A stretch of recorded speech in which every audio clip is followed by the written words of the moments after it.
keep a log of those? Not right now. No. Is that something that we ought to be doing in the future so we can keep a record of why something's not happening in addition to why something is happening? Right, we definitely can make note of that.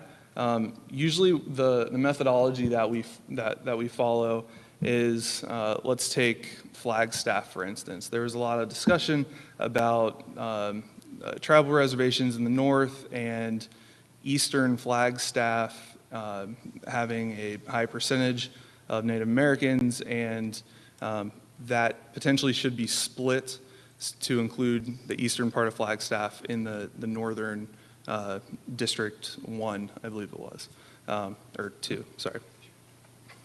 So let's say in step 40, we did that. But by including half of Flagstaff, or the eastern half of Flagstaff, with already the tribal reservations in that district, it made the population exceed the total variant that we were able to have in a legislative district or in a congressional district. So then we made that change. We might have made one or two more changes after that, but then we look at the population as the focus of the next change. And if there's 900,000 people in a congressional district, it can't be that much, so then we have to think about population balancing. So we might have to move where we made that original line further east to include more of eastern Flagstaff in the western side of that district. So then that would show in the next step that's in this audit log. So there might be a step or 5, right, in this audit log in the 30s or 40s, and then very easily in the 50s and 60s, it might have not negated it, but for a different constitutional criteria, undone it or overrode it, right?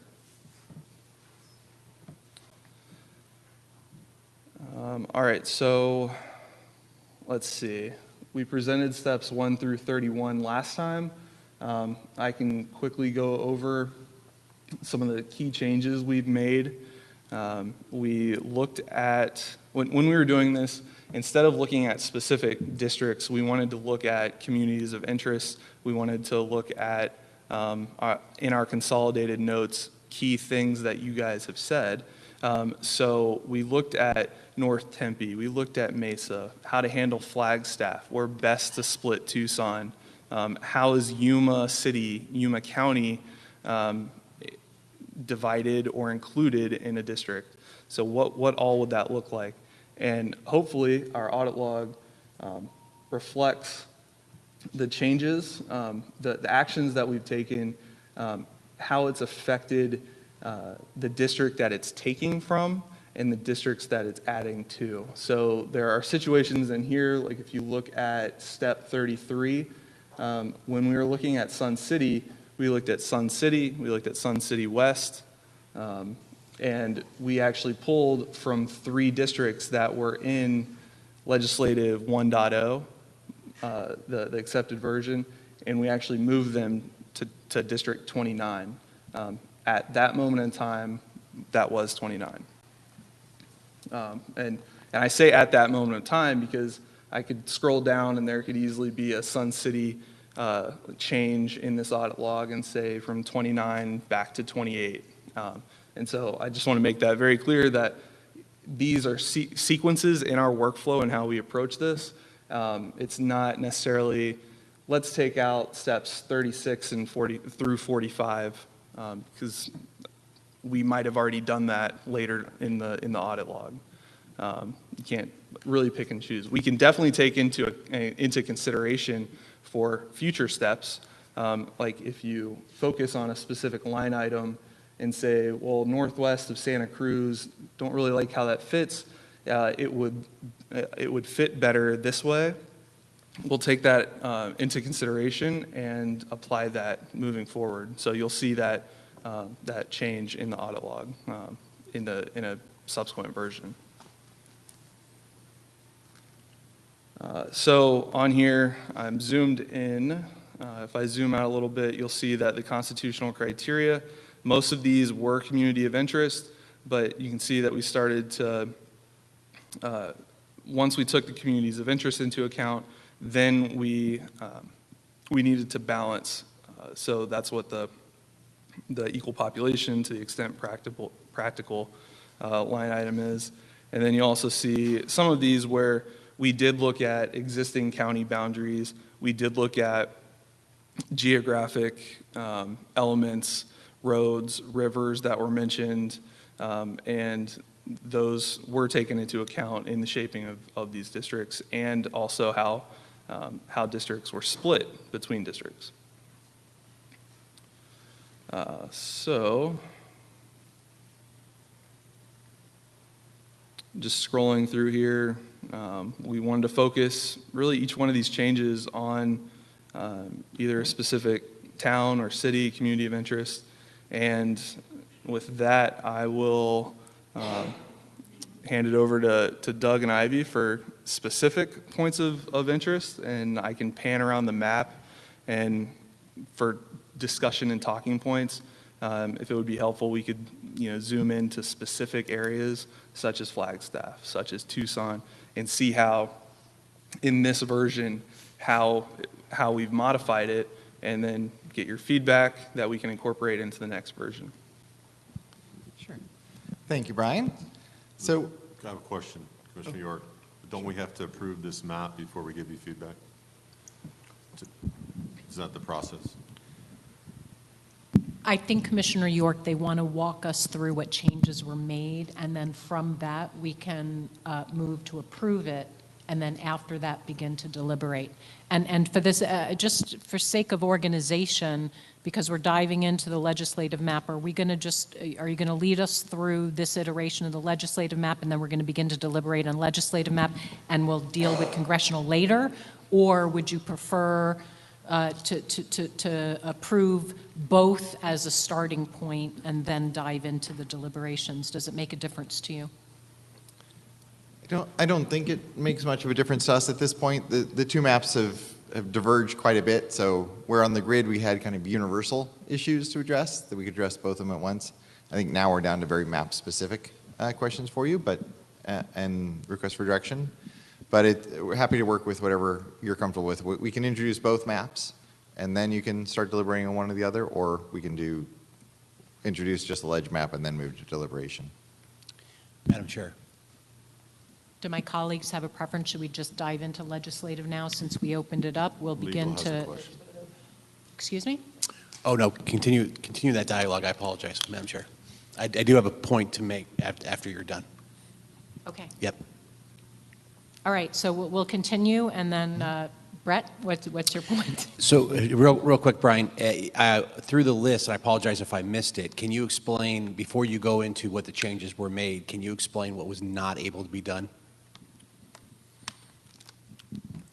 I think that's more what I'm going to talk on. So the key thing with the list is to know that it is very, as you saw, it's very detailed. So it's each map change. So it's not at the high level of the goal was to unite X, and the audit log doesn't say we united X. It's the individual changes to each grid map district that we made in pursuit of that goal. So this, as Brian mentioned, we can certainly make a list of goals we weren't able to do. We can summarize that, and that's part of what I was going to present now. It doesn't work in the audit log format just because you can't do that kind of big picture answer in such a detailed report. So if we can zoom out to the whole state first, let's start at the big level. One of the key issues that we all wrestled with extensively was taking from the previous version, the previous approved version of the legislative map. There was direction that going down to Graham and Greenlee and to the Cochise County line, those areas make more sense when you get south of the reservation in Graham and Greenlee. Those might make more sense with Cochise than with the Navajo and North Coconino. And the discussion and direction was that it was okay to divide Flagstaff if that was the only way to make that happen. So we wrestled with this a lot. And we did obviously take Graham and Greenlee out as requested. Most of 6 and 7, the purple and green northeastern districts that you see on the screen, worked out pretty well. We're following reservation lines, we're following county lines.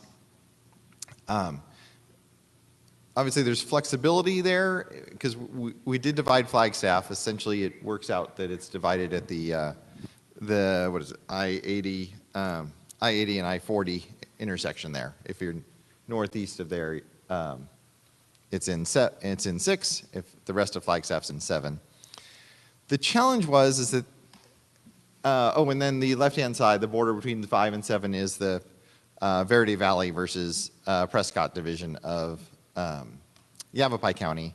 The border is very jagged because you're up in the hills. We're using the hills as the border, so the census blocks are jagged in there.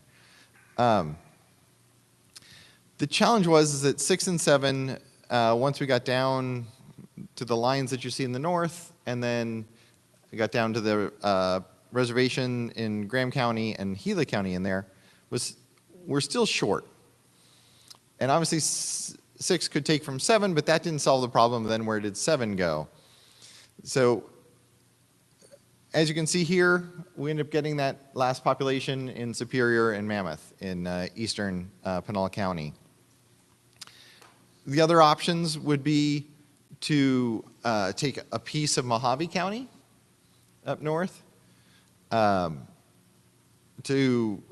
partially cross over and take some of the Prescott Valley side and the I-17 or I-17 corridor down into 7, or to bring 7 down into the New River, North Phoenix area, or to come in and essentially get like the Fort McDowell reservation and start looking at Phoenix, or to come over into 15 and get Florence.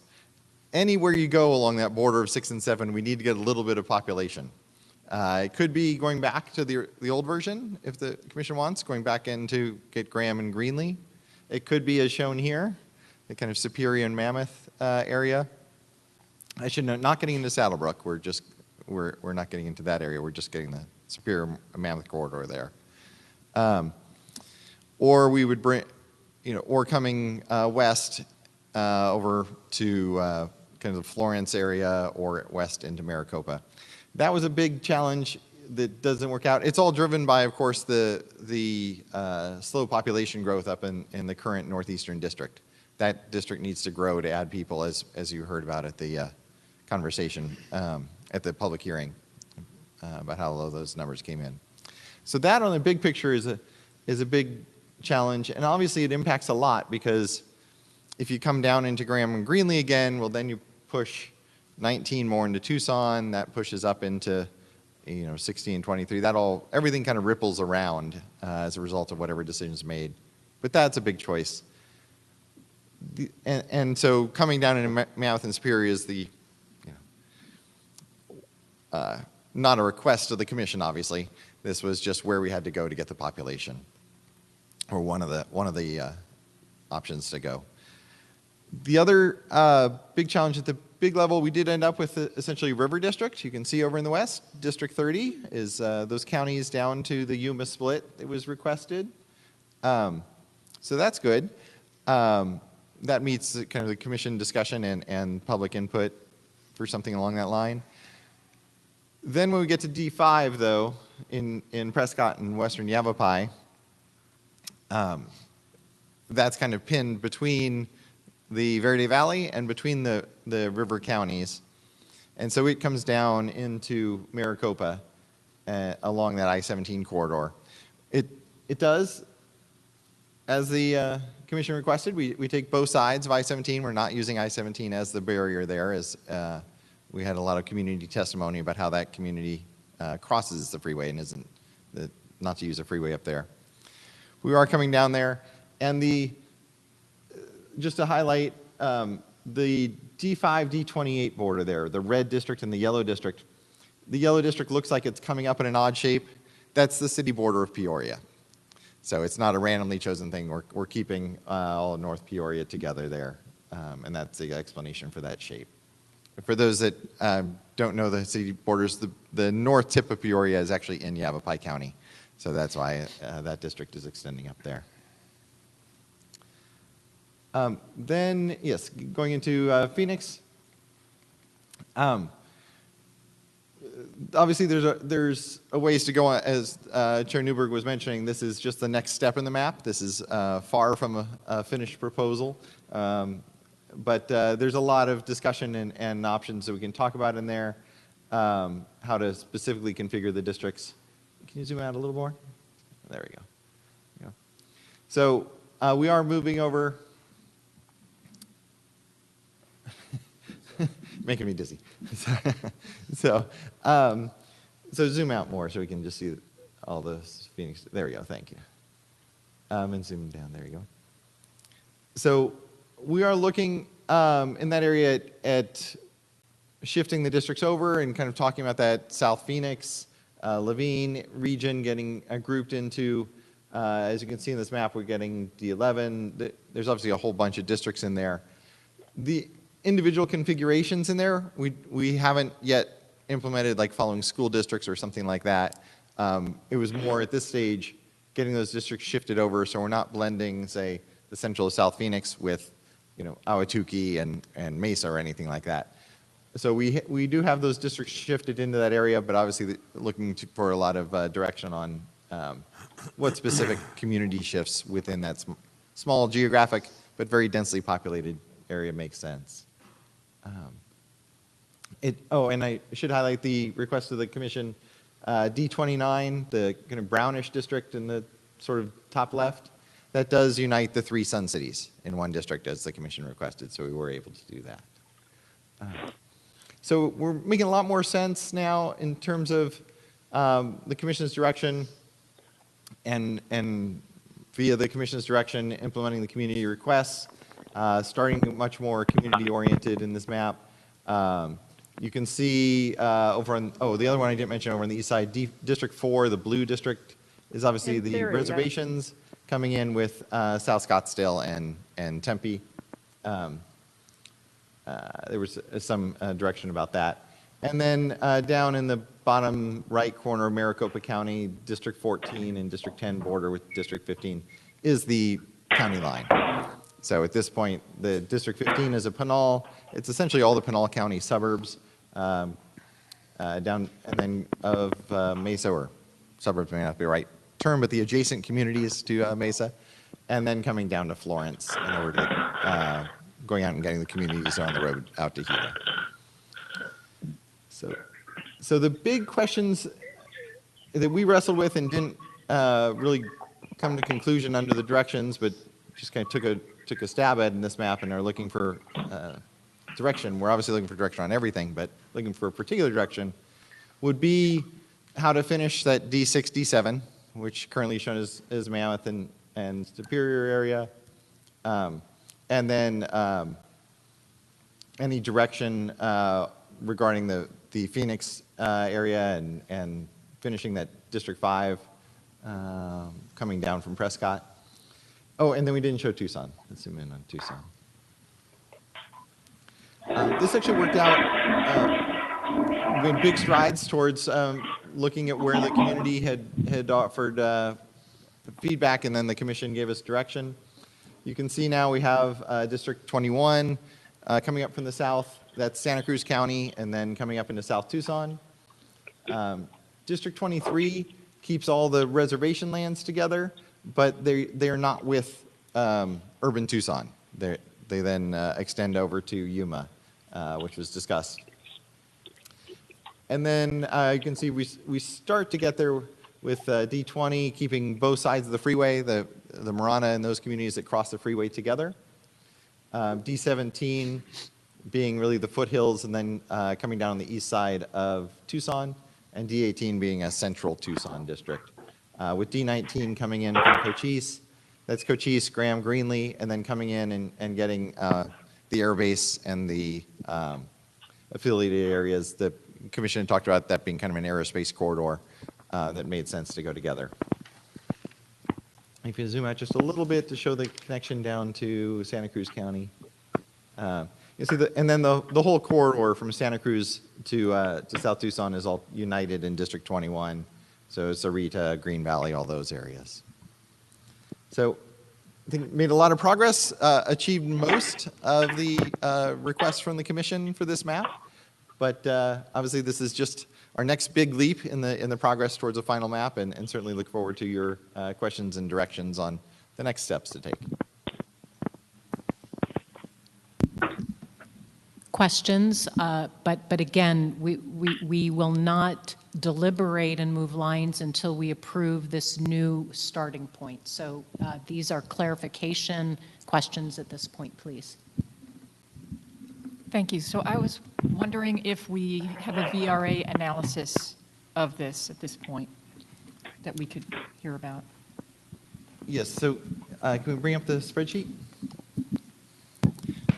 So all the numbers are available at the bottom of this. If you pull up the data, it's a little easier to review in the summary spreadsheet.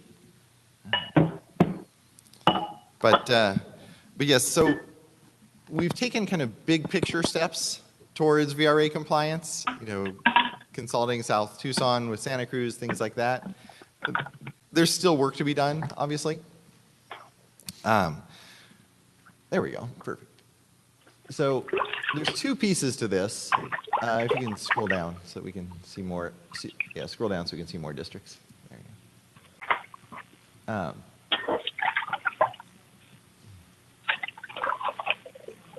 Oh, sorry, wrong computer's being shared.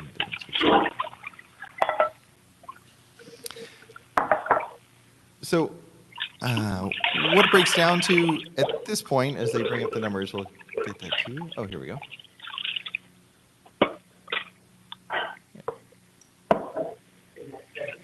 So if you can scroll over to the right. There we go.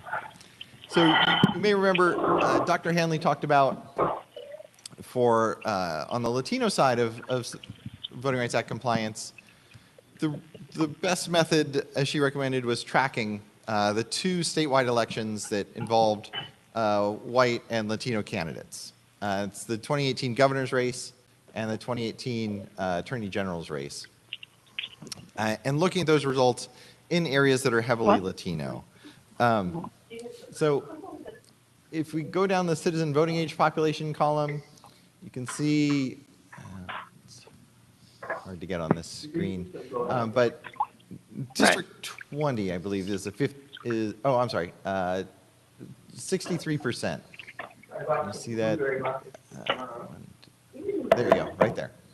So we have that district at 63%. Oh, that's 24. Yeah, District 24 is at 63%. And if you go over to the far right, you can see in the governor's race, the Latino candidate won with 71%, and in the attorney general's race, the Latino candidate won with 75%. So really big margins in that district. Up a little, the district right above it and three above it are both 50%. They're right at the 50% number. Oops. So those are 23, I believe, and 21. We can't quite get, there we go. Yes, thank you. And if you scroll over to the right, you can see in 21, it does perform. So it's at the Latino candidate got 50% in the governor's race and 58% in the attorney general's race. So that would be an effective district where the Latino preferred candidate is elected.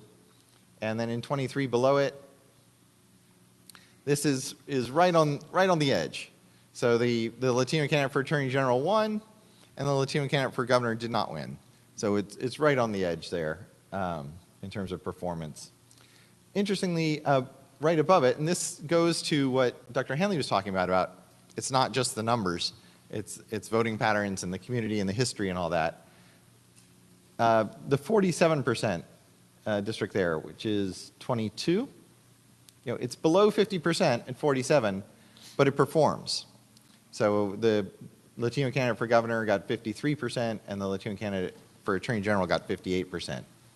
So even though it's not a majority Latino seat by citizen voting age population, it is an effective seat under this measure and would be expected to elect the Latino preferred candidate. So as we're looking at this, we've got 24 that's over 50%. As we just talked about, we got 21 and 23 at 50%. And then we have, right above the highlighted ones, we have a seat at 38%, District 20, which also performs, if you go to the right. This is that down in Pima, the Latino preferred candidate tends to win with much lower Latino percentages than we see in Phoenix, or in the Phoenix area. So we have 20, 21, 22, 23, 24, and actually 26 below it, which is 40%, but does perform all in or close to that range. Now, this doesn't mean they're done. Obviously, we can refine them, adjust them for community of interest measures and all that. And that primarily was what we were looking at when we drew these districts. We actually did not look at these numbers as we drew them. This is just how they worked out when we were implementing the previous set of instructions. So on the, and there certainly are opportunities to look at other seats that could be brought into this performance range. There's lots of revisions still possible. On the Native American side, if we scroll up to District 6,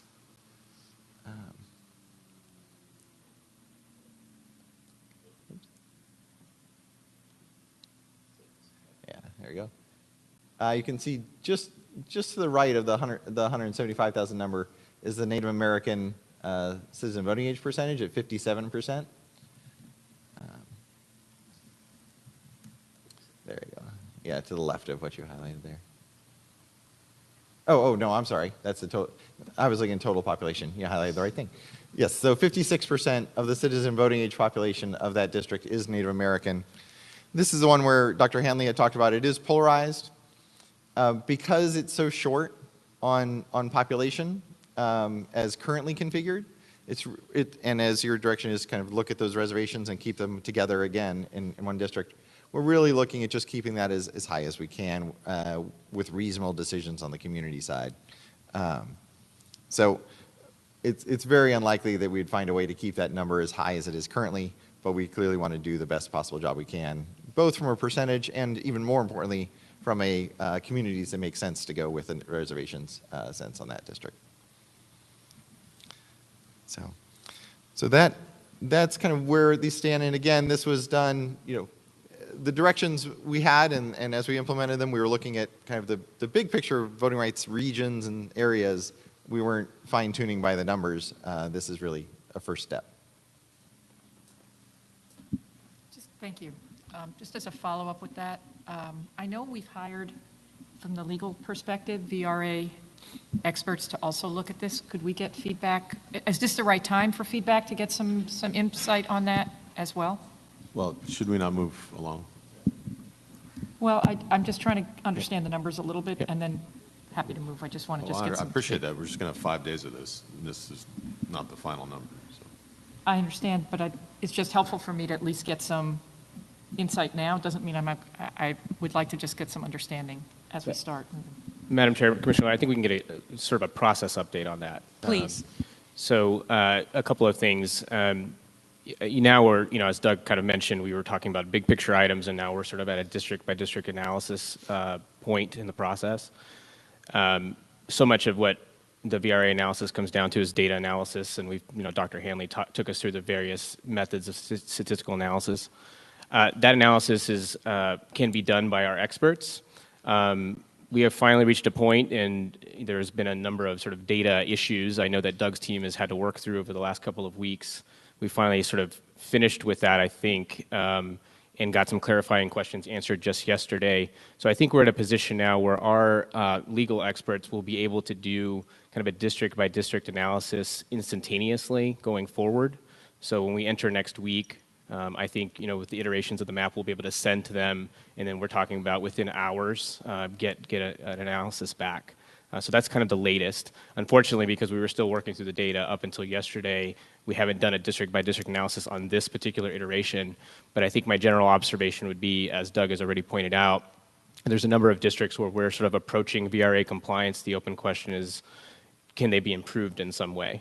Because ultimately what we're talking about with a VRA in a lot of ways is performance, and what's that threshold you need to meet for that district to be performing for the minority group. And that's part of the analysis that I think our collective experts are going to be able to provide to you.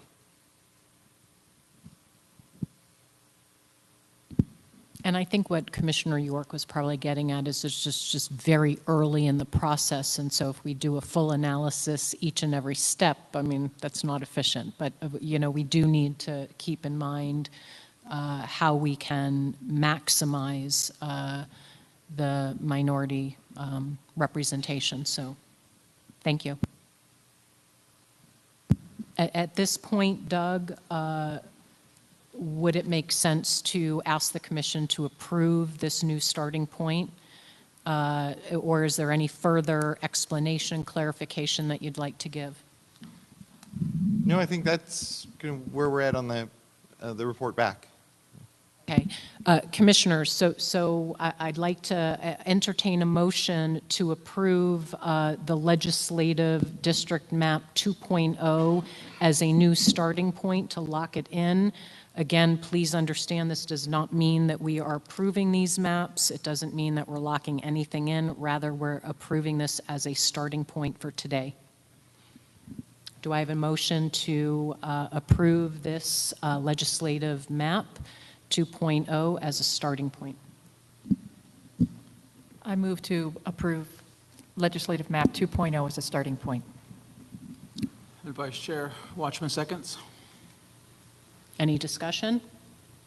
Vice Chair Watchman. Aye. Commissioner Meal. Aye. Commissioner Lerner. Aye. Commissioner York. Aye. Commissioner Newberg is an aye, and with that, we have approved legislative district map 2.0.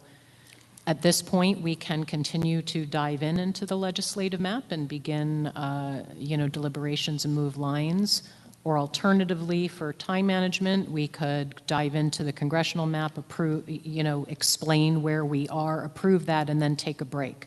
We'll want to take a break in, what about maybe 15, 20 minutes. So any preference?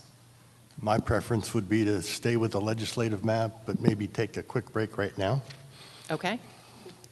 If that works for the team, I'm good with that. Okay, quick break, and we'll come back and dive into the map. Too much coffee.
If we could get everybody seated so we can get going.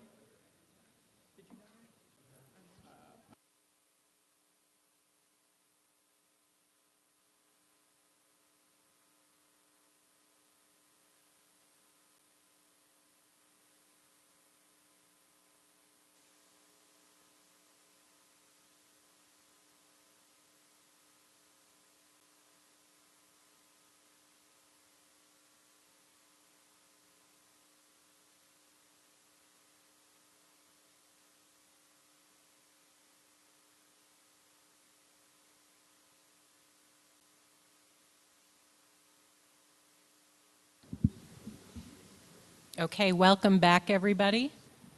I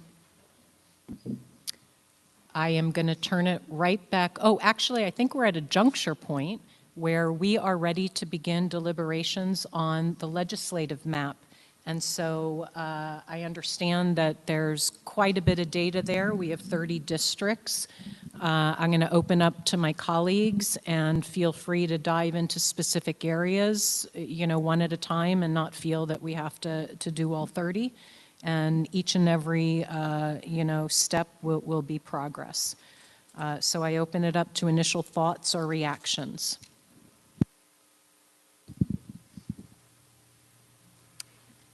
Doug, you mentioned that that northern district is a real key, so if it's okay with everyone, I'll make a few comments on that one, and we can all join in on that. Is it?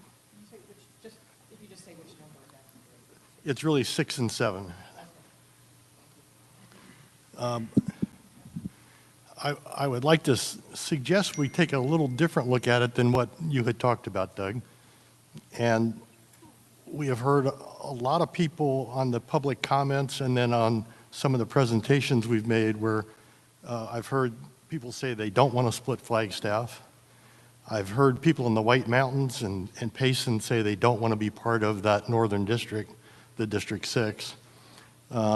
We've heard people in the Verde Valley vociferously argue both ways, to be part of Yavapai or to be part of Flagstaff.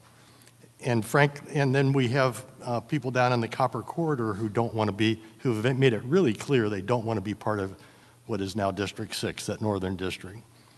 So I don't think we can satisfy everybody, but I think we can satisfy most people if we would include all of Flagstaff in District 6 and take District 7 farther to the east, where you take in Eager and Springerville, take it all the way over to Highway 191, and drop District 7 down to include Payson.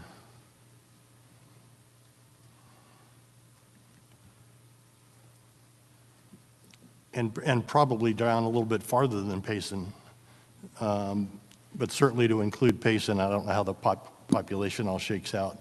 And that would probably put the Verde Valley then back in with Yavapai.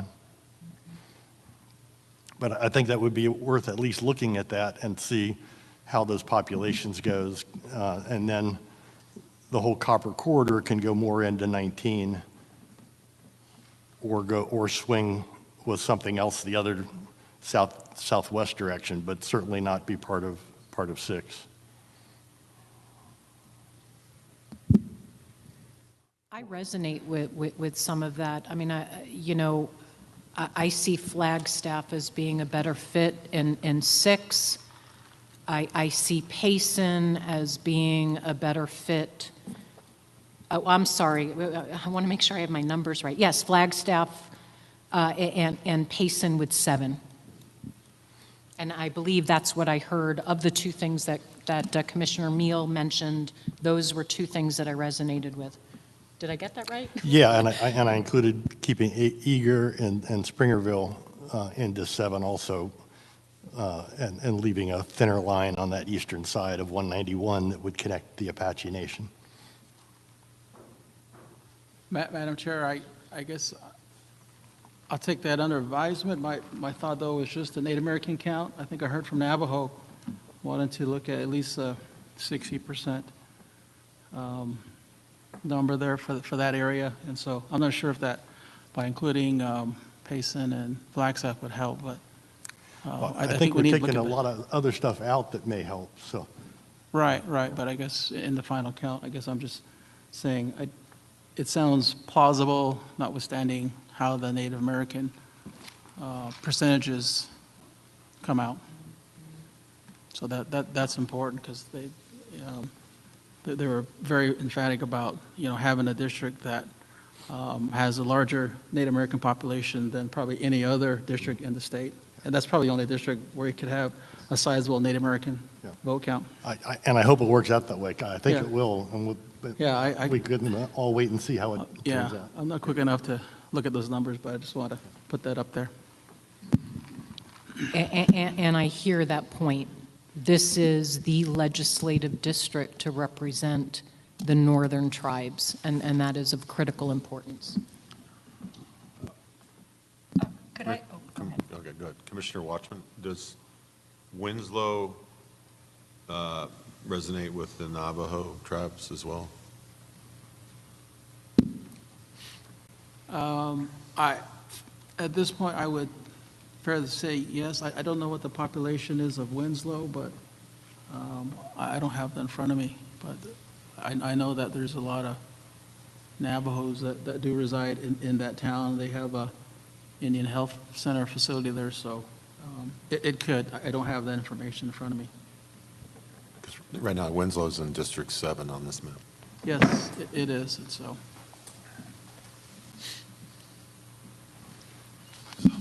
I just need to get some clarification because it's a little hard to hear, so unfortunately.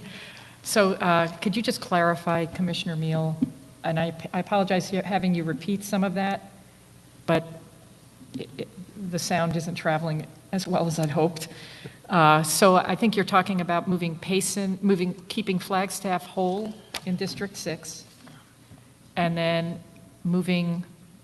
then the change would be for District 7. So that would be the major change, the main change in District 6, is that correct? Well, 6 also would pull up and not have the White Mountains in it. See, I'm sorry, I can't hear. It's Talk into the mic. yeah, just, Don't talk to her. District 6 wouldn't come as far south except for the Apache Nation. That area below 7 would come into 7.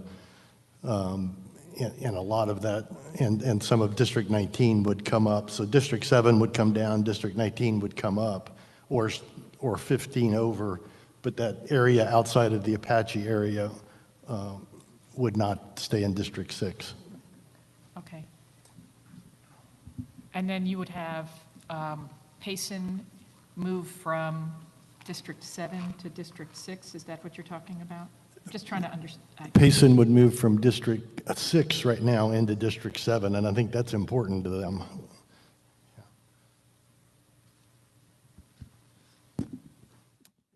As it is with Eager and Springerville.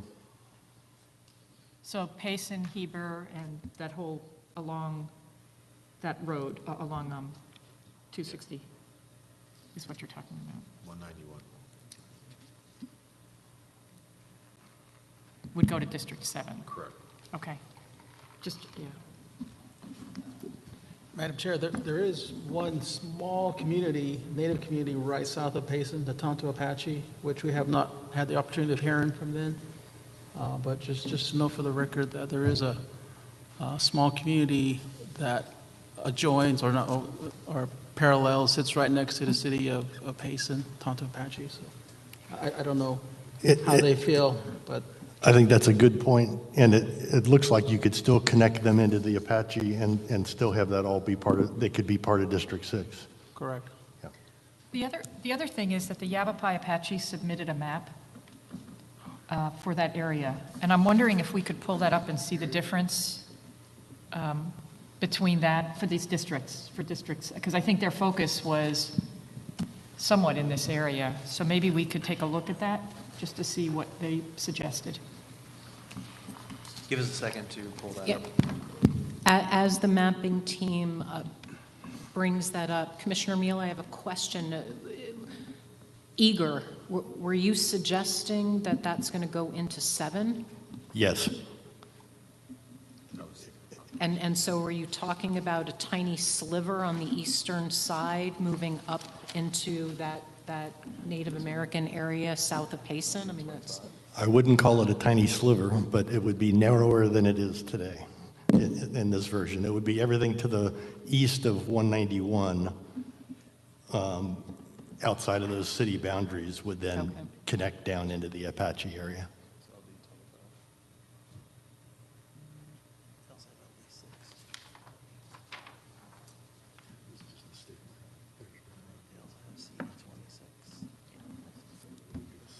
Actually, it's great if you can have the tribal reservations on there. That would be helpful for this discussion, if you don't mind. LD 25? Okay. This is LD 25 that they submitted.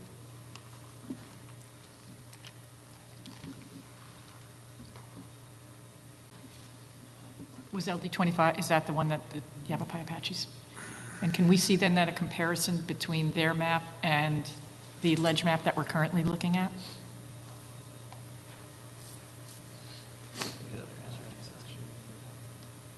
Yeah, give us 1 second to bring it up. Sure.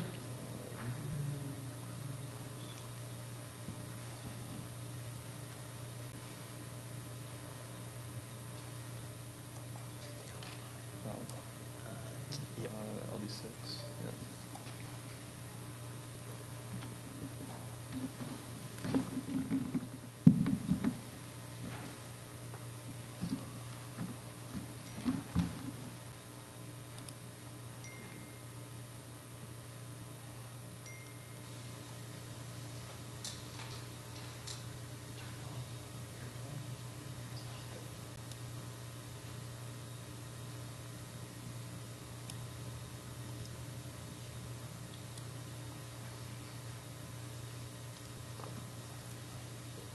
So the checkers on the screen is all the differences between,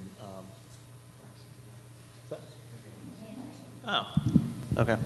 All the checkers there on the screen are the differences between what the Yavapai Apache Nation submitted versus what you guys have as your LD test map, I guess now version 3.0 since you accepted the 2.0. Do you have a specific spot you'd like to zoom into, Commissioner? And I think their focus was more on one part of the state than anything else. I don't think that Zoom in, from what their LD6. letter said. It's a LD6. I was just curious on how that, So they did put in the submitted plan name that it was LD6, which is the lime green color in the top right corner. And so the checkers would be the differences between the current District 6 in the LD test map versus theirs. Turn on the compare map.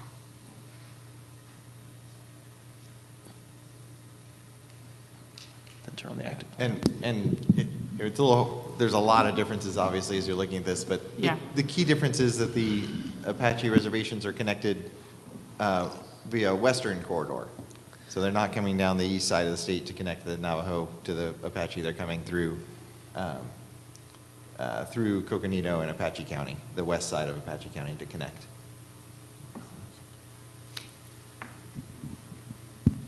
and are they wanting it to go all the way down south?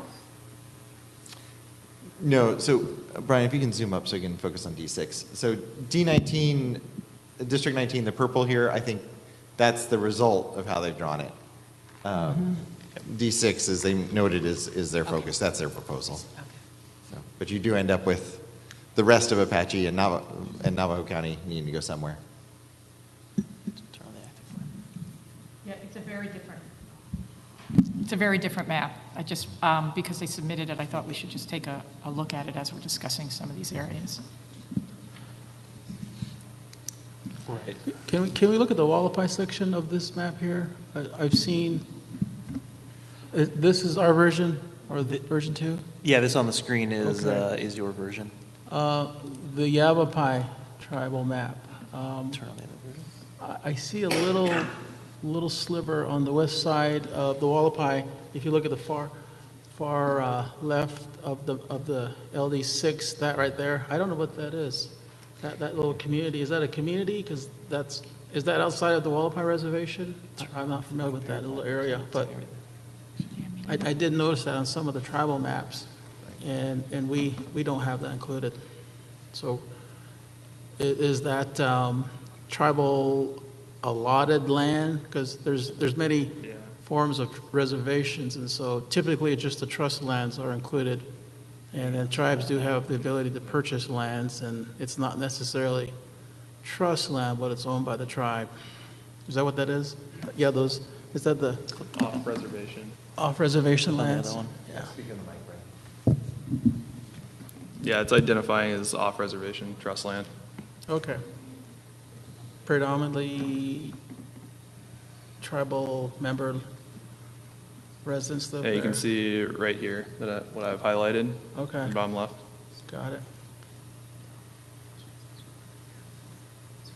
So for our purposes, that would be included in the maps because that is tribal land.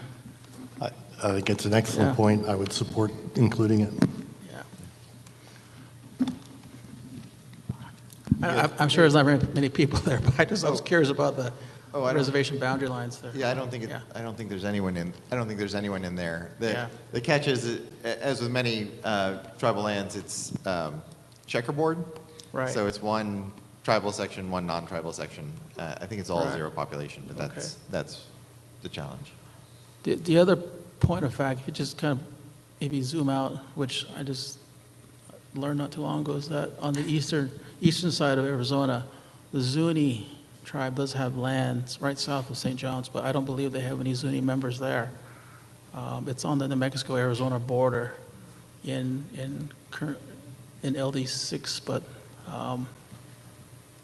just for point of information for everybody here. It's south of, well, I think you can see in New Mexico there, the Zuni reservation right in that area, but they do have reservation lands that come into Arizona. And so I'm not sure exactly where that is, but I was told that there's no Zuni tribal members that live in Arizona on their lands, and so. But again, just for information purposes. Yeah.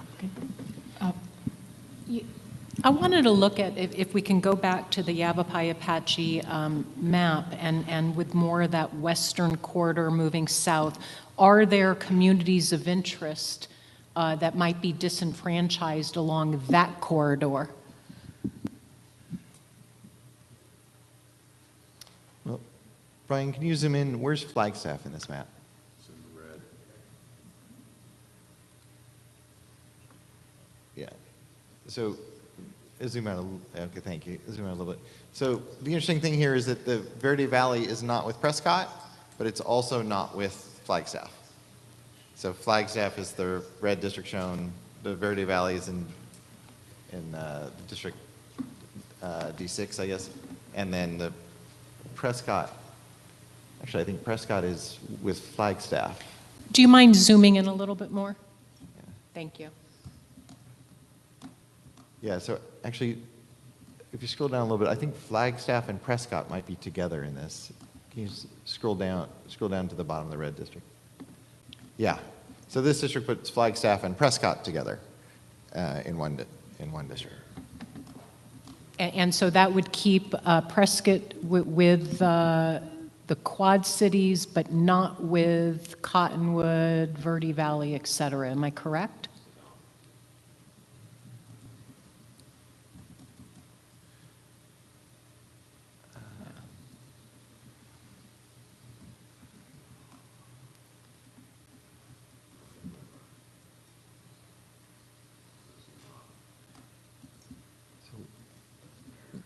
Zoom out so we can see the county line there. Does the red come all the way down to Maricopa? No. No. So, right, so it's Prescott and Prescott Valley together, but it's not getting the I-17 corridor south of there into the same seat. It gets just the town, yeah, you can see there, Mayor. It goes down to Mayor. We can't hear you, Mark. Gets Dewey and Mayor on the way down. And comes in, I think, to the Cordis Junction area. Speak in the mic. Then it comes down to the Cordis Junction area. I'm not sure the map fits with some of what we heard from communities of interest, to be quite honest, but I thought that since it had been submitted, we should take a look at it as we were discussing this. I do have a point just to make, because I do, Brian, can you zoom out, please? just as in general. Into your mic. Into your mic. Oh, sorry. Just pull the microphone closer to you. Okay, that better? Just in general, I know that, and this will be a point of discussion that we'll have at some point. I don't know when we start this, but I have been also trying to keep track a little bit on the competitiveness piece. And right now, both, just the way it is configured right now, before the changes that Commissioner Meal proposed, it's actually a very competitive district, District 7, which, with a slight lean towards Republicans in that district. With these changes, it would probably make it a less competitive district. And I'm throwing that out there because I think we should keep that in mind as part of our overall discussions. So I did want to mention that.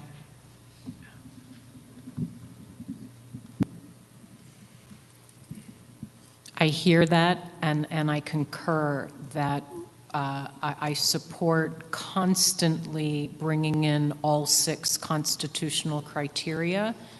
I also, though, think that we need to tackle things in an organized way, and I think understanding the communities of interest and logically grouping them and then coming, yes, to the greatest extent possible, keeping in mind competitiveness, but we have the opportunity to tweak it afterwards. I don't think, I want to be careful.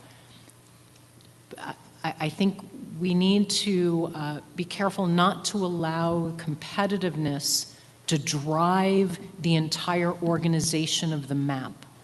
Because if we dive in through that lens, I think we mess up what the underlying purpose of this is, which is the 14th Amendment, one person, one vote, which is maximizing as many communities of interest to have representation.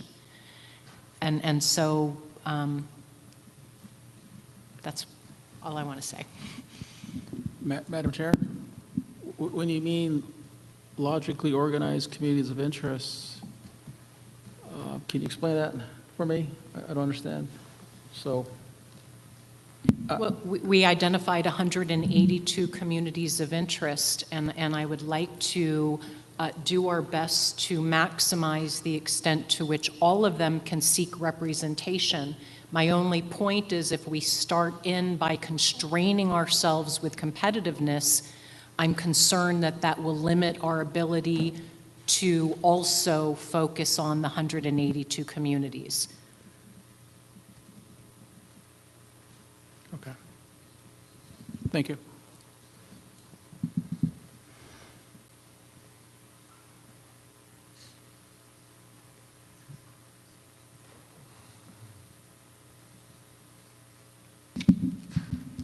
I don't disagree that we want to have, but I think we need to keep that in mind as we move forward.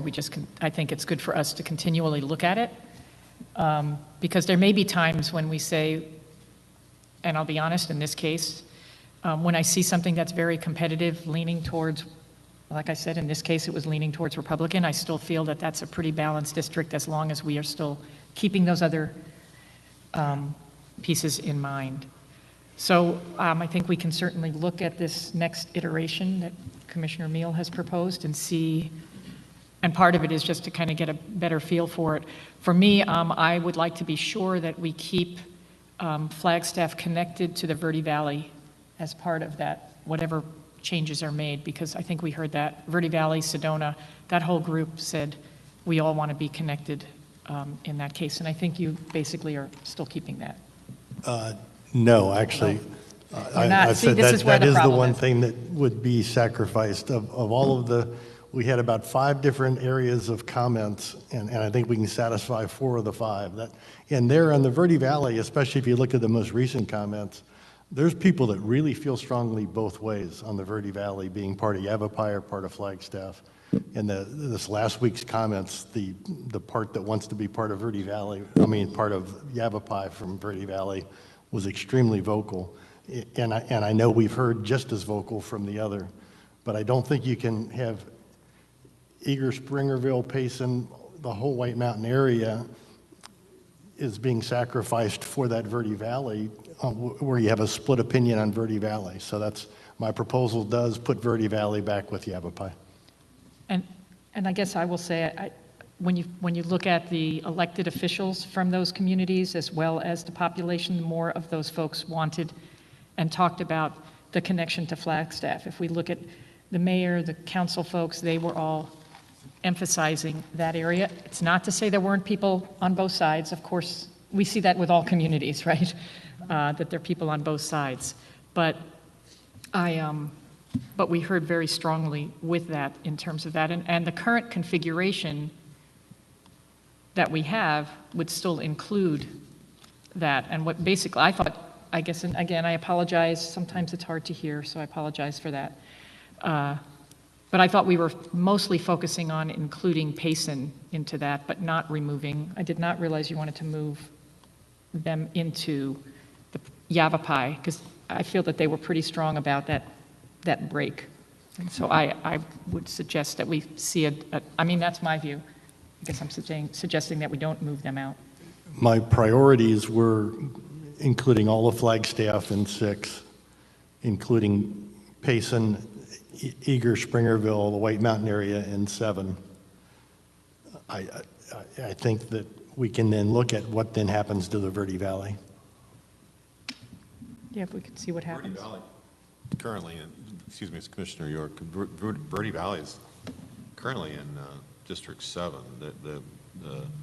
The trade-off between populations was to add Flagstaff to District 6, so the trade-off would be Payson and Eager and Springerville, so that was the trade-off. And, I guess that was from what Commissioner Watchman had said, that I thought that he wanted Flagstaff to be with the Navajos because of the Navajo population in Flagstaff. Well, I think we've been talking about that there are a lot of Navajo living in eastern Flagstaff, which is included in District 6 right now. Parts of Flagstaff are included in District 6, and I understand the idea of trying to keep it whole, but I would also like to see us, maybe we can run it a couple of different ways to look at, could we keep the Verde Valley? I'd like to see a couple of different options from what Commissioner Meal has proposed, with Payson being included, but also looking at what we could do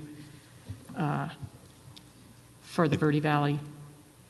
So, Brian, on your map for District 6 to District 7, you did not follow the I-40 corridor in Flagstaff. You went up into the northern part of the city. Any particular reason why? You're north of campus there. So the map that's currently being displayed is the compared plan, switching over to the active. We followed the I-40 until we got to about central northern part of the city, and then we took north of that, north of I-40. Well, that's where all the population is. Yeah, the overwhelming majority of Flagstaff is in 7, but that northeast corner is in. Right. Well, there's not very many people 6. there, is what I'm saying. I can't hear you. There isn't very many people in that northeast corner. Right. No. So realistically, Flagstaff right now is drawn in District 7.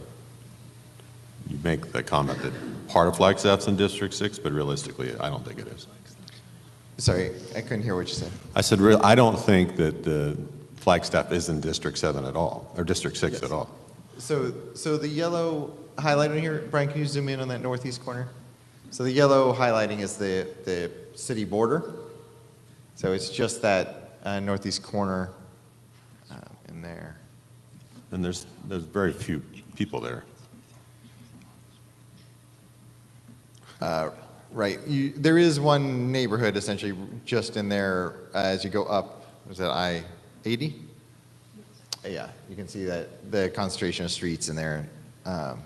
So that is a chunk of population, but yeah, we're not talking thousands and thousands of people. It's definitely just the corner of the city.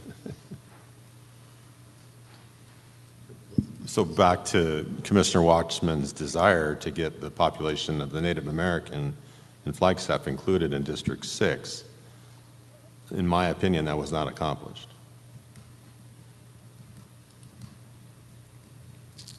No. I mean, we didn't put the whole city in, right? We just put what was needed. It's almost Yeah, like the current configuration. Yeah, the main goal we were talking about in this map direction was to not have D6 go down into Graham and Greenlee, and then to population balance the rest using Flagstaff as needed. So, yeah, we didn't take the instruction as being to put all of Flagstaff in or anything like that. We talked about it being divided just to population balance that Graham and Greenlee change. But we're happy to take the next step and draw that if that's something the commission wants to see. I'm not sure I'm understanding Commissioner Lerner's suggestion or idea here. Are you suggesting splitting Flagstaff more for the purpose of balancing, populations and competitiveness? I don't have any idea what the competitiveness will end up being, so Okay. I'm not using that at this point. I was just bringing up where it is right now. That right now, the current configuration was competitive in District 7. But where it will end up once they do some map drawing, we'll see as part of it. What I'm saying is, I guess for me, part of the priority, we had talked at one time, Commissioner Watchman had mentioned that there are Navajo who live in the east side of Flagstaff. So I was just mentioning that. My bigger issue here is the Verde Valley and Sedona piece and that's what I'm saying. I guess I would like to see a couple of configurations if we can, for the next one. One with Commissioner Meal's suggestion, and then one which would see what we could do in terms of the different communities there, but keeping that group together as part of District 7. I understand what you're saying. I just think that there are other communities of interest that I feel have spoken pretty strongly about that, just as strongly as some of the other ones that have been mentioned. Madam Chair, I think that also includes the statements from the city of Flagstaff, the mayor, and then the Coconino County Board of Supervisor Chair and Vice Chair. They also spoke. And I'm drawing a blank on what they mentioned, but they were very vocal because they were in attendance at the Flagstaff grid meeting. So I think we need to consider their thoughts as well.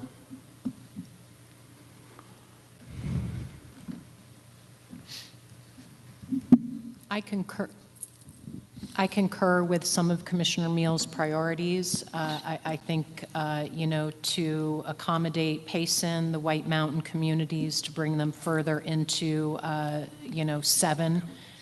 I'm open to Flagstaff depending on, where that needs to go. I think it logically belongs more with 6, I think the Verde Valley is going to be a little complicated in Sedona, and maybe we reserve judgment on that because there has been very different testimony, and that, because of that, maybe we hold off and see how the rest of the iterations play out.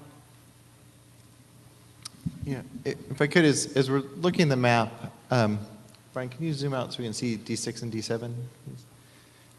Talking about so what I think I'm understanding is the first request is from Commissioner Meal, excuse me, was to put Flagstaff into D6 and then take out Navajo County, the non-reservation parts of Navajo County over to I-98, and take out Payson and the White Mountain Apache. And that would likely pull D5 over into Verde Valley and all of that area and Sedona. Looking at the alternative approach that Commissioner Lerner's... I don't think we talked about D5. Oh, it's just, we talked about putting the Verde Valley with Prescott, so... I guess it could go, you're right, it could go either way. D7 could go west to take up Prescott. You're right, it's not a district-specific mention, it's just put those two together. Commissioner Lerner, looking at your request, if we did all of Flagstaff into 7 and then those other areas, the Verde Valley seat's going to end up way short. It would have to come down into Phoenix or something like that to avoid going west into Prescott, which obviously would be odd. The thing we could try showing that I think would achieve what you're asking for, and that's why I'm checking in here, is moving the western Navajo County non-reservation areas into 7, taking the White Mountain out, White Mountain Reservation out and Payson out. All those pieces have been talked about. But then just balancing in Flagstaff. So Flagstaff would remain split in that case, if this works out as I'm envisioning it. Would that be the scenario you want to see? I mean, I'm presuming that would be better than going down into Maricopa with the Verde Valley seat, but. Yeah, we don't want to go into Maricopa, for sure. Okay. So I guess I'm not sure. I almost will leave it to you to come up with sort of a possible option. So take a look at what has been proposed by Commissioner Meal, and then to take another look at what could we do if we wanted to keep those communities together that we've been talking about. Because I honestly, I don't know exactly how to make that all fit. And I don't know if it will all fit, but I would like to see just a couple of options in terms of that. Sure. Shereen, what I understand, Commissioner Leonard, from what I can see in District 7 is Sedona, Cottonwood, and Verde Valley, and we're including Payson. I thought that was a pretty good community of interest. Right, but then my understanding was by including Payson, you were moving them to Yavapai. That's what I'm trying to understand, where those lines are going into Prescott. If you're not moving them, if you're just, that's why I was wondering, if you're just adding Payson into that, but then you're moving Flagstaff out. Well, you'd have to move Flagstaff off to balance Right, that's the the trade-off. population.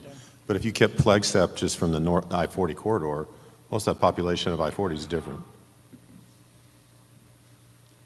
Yeah. What was that?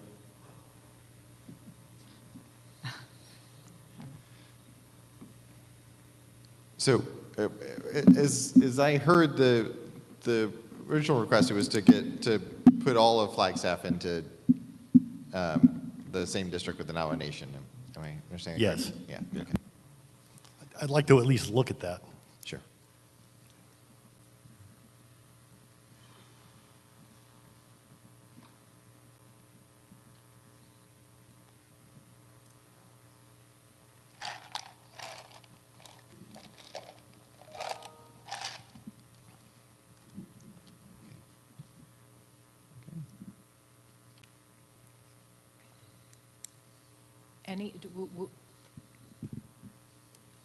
Any other additional feedback on 6 and 7, or would it make sense, Doug, would you like us to rotate to a different geographic area and dive in? Or I mean, Yes. you tell us, the pace and the direction, because there's many different areas we could go into.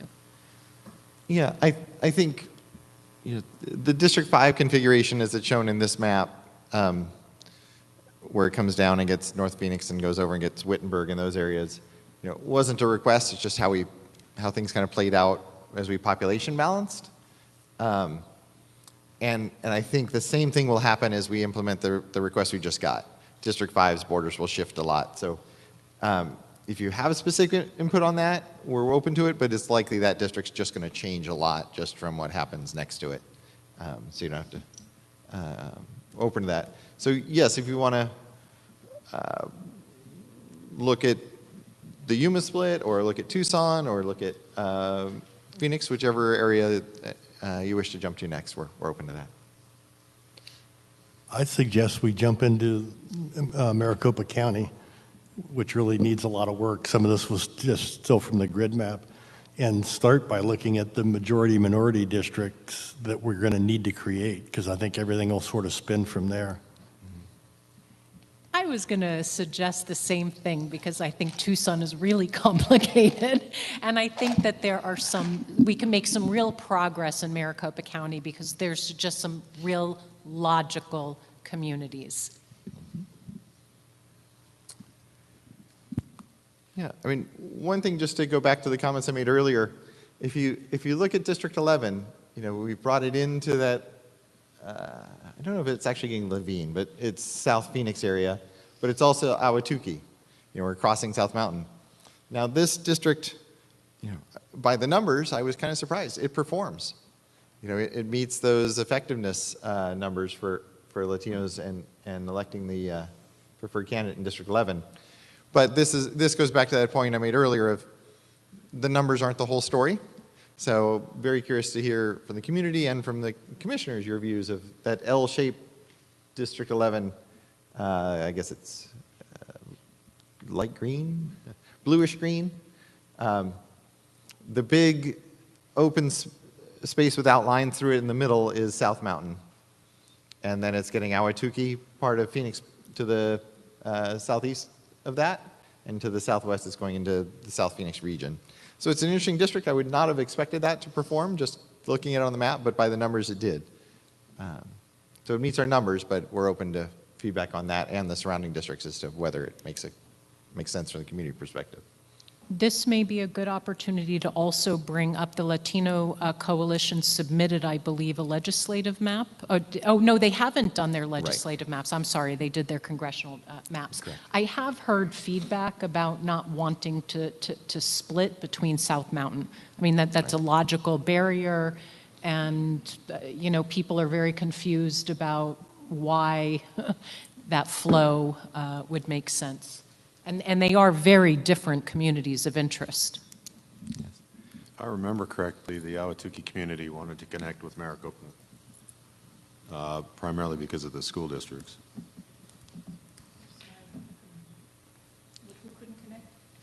I'm sorry, Katrina. Ahwatukee wanted to connect with Maricopa because of the school districts. The Kyrene School District, their kids were going up there. But there's a couple testimonies to that. Yeah, I think we heard a lot of things about school districts, trying to keep them somewhat intact, and especially in that area, is trying to keep the Kyrene School District whole. So I think that's the case in there. And I don't know that does all of that. So keeping the Kyrene School District whole. And then there's a section of the Gila River Indian community where they do go in the south. Sorry, Commissioner Learn, can you hit the mic? Am I not? I'm sorry. Got too many computers. I'm trying to look at the demographics on one. And with LD11, I think part of it was as you said, that it maybe works, but there's Gila River Indian Community and Maricopa go to the Tempe Union High School District, and also are part of Kyrene, at least parts of it, the northern piece of that. And I think the Gila River Indian community would be okay, I think, being split into a northern and southern, depending on the more rural part, which is in the south, versus the northern part, which is closer to Maricopa area. But it basically goes down to the idea of LD11, I think, being more of a South Phoenix, Tempe, Gila River versus that loop up that I think you currently have on the other side of the mountain. And Commissioner Learn, to your point earlier, actually, when I look at District 11, I would have guessed it might be a competitive seat, but just for the record, it's not. It's not in the competitive measures by anything, so. Right. It's not competitive.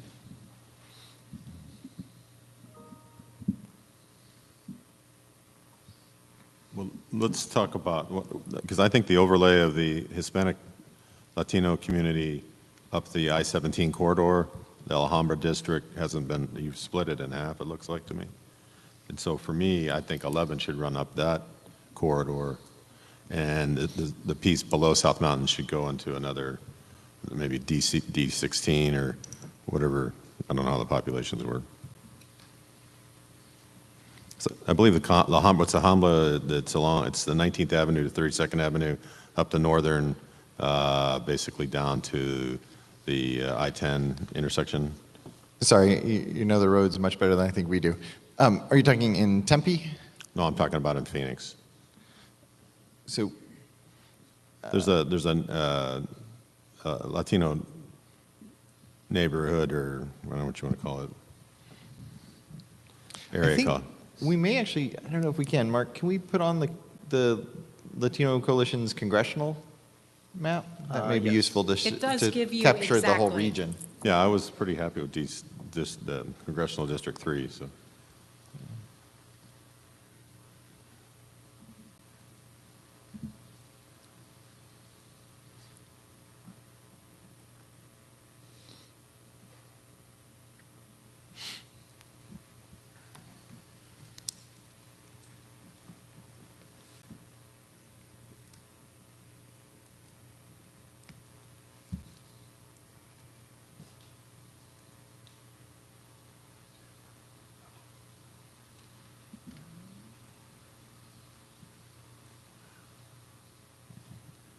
There we go. So the darker green, or I guess the darker color green, but it looks lime on the screen to you guys, is the Latino Coalition's Phoenix congressional district. So it is not a legislative district, but this is their congressional. So, and just to orient folks, as the commissioners were just talking, the South Mountain is in their proposed district, but it is the border. They don't, not crossing South Mountain. The little foot over in the southeast part of it, that's Guadalupe. So that's why that's on there. And then coming up the Phoenix Tempe, I believe that's the city border. And where is Guadalupe on our current legislative map? Because that makes a lot of It's sense. in D12. That does- No, it's in D11, I'm sorry. Yeah. So we could run Guadalupe into D8. You could move D8 over a little bit. Yeah, that bump where D8 and D11 kind of, where D8 comes down into D11, D11 is coming up there to keep Guadalupe in D11. So Yep. The white outline is Yeah, Guadalupe.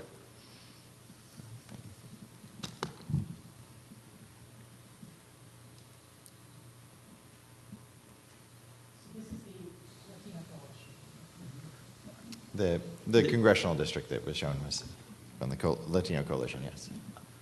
Well, yeah. That There you go. that is the Latino Coalition's That's the congressional map, Phoenix Shereen, district. not the legislative map. Correct. He has the numbers are the legislative districts he has on top of it. Right. Yes. Yeah. So, Commissioner York, just so I understand what you were saying or requesting is the idea is Ahwatukee, instead of crossing South Mountain into South Phoenix, would come up the edge of this district, kind of come up Tempe, just like that. The Guadalupe would stay with the Latino communities west of it, but otherwise we'd really go right up that city border. Am I understanding your request correctly? You're talking about D8? Yeah, it's some combination of D11, D8, and D12. Right, so D11 would stop at the South Mountain Park, Exactly. and then D8 would follow, I would just follow the highway there, the 10 corridor highway around the loop there down into Guadalupe. I'm all about clean lines. Okay. I'm not sure I'm understanding, though, and Doug, I'd like your advice. So if we're taking away the population from Ahwatukee, Commissioner York, where are we picking up population? East, east doesn't make sense, too far east. I don't know if you're going west or north. I would go north. You're going north, because the further we go west, we're then bumping up into the West Valley.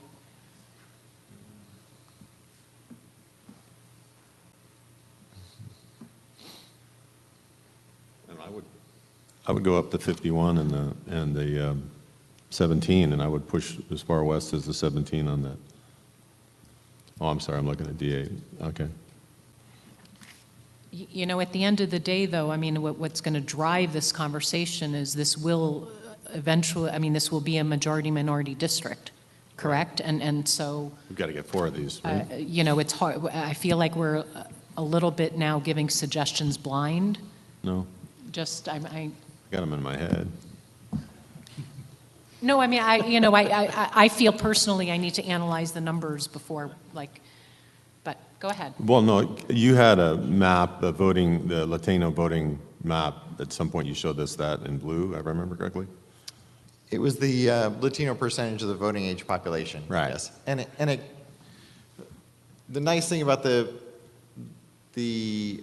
having the Latino congressional district proposal is it matches that area very well, Right. but also incorporates not just the numbers, but the Latino community, or at least the Latino members of that coalition's input on neighborhoods that make sense together. So you see this- that little western boundary on I-17? The eastern boundary on I-17 along that congressional district? That's the border of La Habra. La Habra goes all the way north up to that.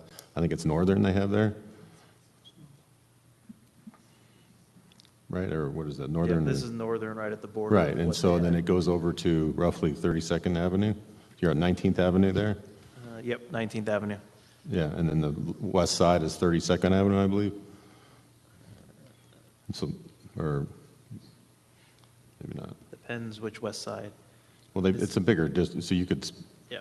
but there is a neighborhood up right along that corridor from northern down to downtown that's called the La Habra, this area.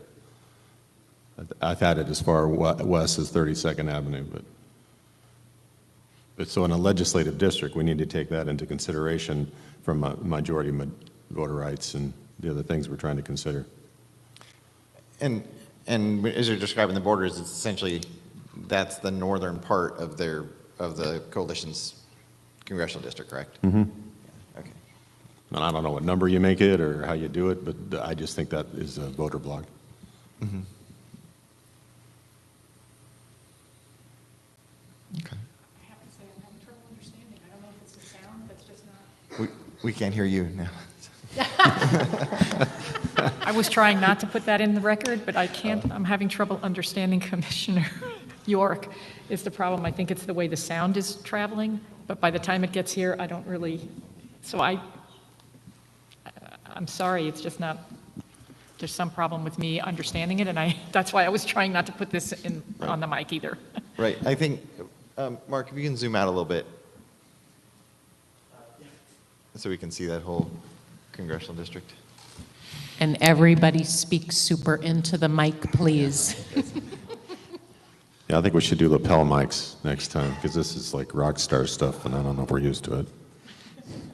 I mean, seriously. Yeah. So we're saying La Honda or La Habra? La Habra, yeah. La Habra. So I think we're capturing, there's an extension of the congressional district west at the northwest tip that I don't think is included, but am I correct? We're talking about the green area where the numbers D26 and D24 appear, Right. correct? Okay. Got that.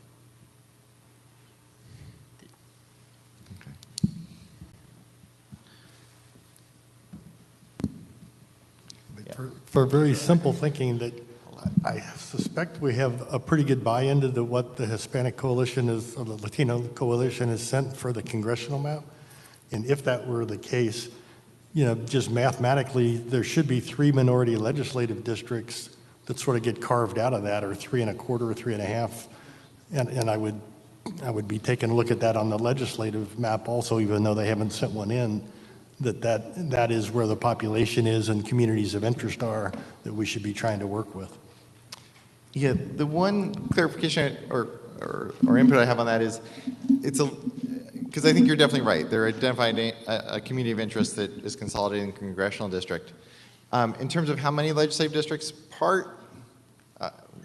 I will defer to them if I state this incorrectly, but I think part of what they're looking at is that there's no possibility of getting a second congressional district in that area, so they're putting all those neighborhoods together. If we look at the current districts and how those areas have performed, there's, I believe, 4 or 5, and so they may expand those districts out somewhat because they can get a couple more seats that would perform. But yeah, in general, I agree with that, but it may not be a straight mathematical match. And I encourage the coalition to weigh in and agree or disagree with that summary of that view. I disagree with your thought process. And if I look at this map right here in Maricopa County, you haven't done a lot of work there because it pretty much resembles what I remember the grid map to be. So, I mean, we could start with that. Yeah, you're right. The central seats largely are just the grid map and then the population balancing impact of things coming down. Other than on the congressional side, we did much more, but Right. yeah, on this side, not as much. So I think in this area, what we're also looking at when we're talking about the northern part, we're looking at Maryvale, right? We're looking at Glendale, or parts of South Glendale, keeping them together in a legislative like you've got right there. Is that? So keeping south, and then in the northern part, I think you have additional areas there that can be part of it. I mean, I know we want to start with this, we talked about that, but it would be interesting is the Latino Coalition going to be submitting their legislative maps? Because I'm wondering whether or not, instead of us trying to figure out what they might like, that we just say, let's hold off on that piece until we hear, hopefully they submit. And if not, we'll do it ourselves. But I would like to hear their feedback on that, because there's a little bit of guesswork that we're doing right now. They're working on it, they will be submitting it. I don't want to hold ourselves back too much. Just conceptually, we can work around these districts, but I think we understand where the population is. So we can, of course, make fine, adjustments down the road based on specific feedback. And the key thing from our perspective of as things that will ripple out from that area is that District 11 perspective. If we do want to separate that at South Mountain, that will have a lot of impact outside of the core area we're talking about. So that's good to get your guidance on. You're right. The central piece of that is more flexible, and we can wait for details on that. So just to go back, because we were on District 11, we are talking about moving that further east, right? Keeping it beneath South Mountain, and then moving it over, taking a piece of what is now District 12, which is to some extent what they are today, right? You've got Ahwatukee connected to suburban, to West Chandler and South Tempe. No, Commissioner Lerner, we were talking about not moving it east to District 12. We were talking about cutting it off at South Mountain, the natural border of the mountains, and moving it up north. There were many communities of interest south of South Mountain that felt that they did not align well with those north and then west of South Mountain. No, I agree. Oh, okay, on that. I'm sorry. No, I agree. I was thinking we were taking what was north of South Mountain, putting it separate. I Oh, agree you with mean that. east, Moving, north because we of need the more mountain? population in District 11 to make up for the part that we will not be including in the north. That's what I meant. I may have misspoke, but I was thinking if we're cutting it off on the north part, taking away Levine, for example, those north of South Mountain pieces, keeping Ahwatukee whole, we need more population, and we would be taking a piece of District 12. That's what I meant. But I think District 11 was moving north of South Mountain, and we were putting the Ahwatukee South Mountain community in with District 16 is what we were talking about doing, and getting Kyrene School District included in that. And I think that they'd be more aligned with District 12 because that's all part of their same community. You have people who are all going to the Kyrene school districts in there, the Tempe Union High School districts. You really don't have, you have a division right now. You wanted to add Maricopa, correct? I don't necessarily have to add Maricopa in there right now. I'm more concerned about not splitting what is basically a community right now.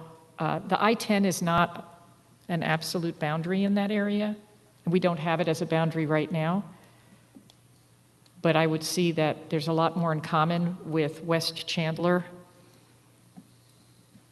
and South Tempe and Ahwatukee than with Maricopa.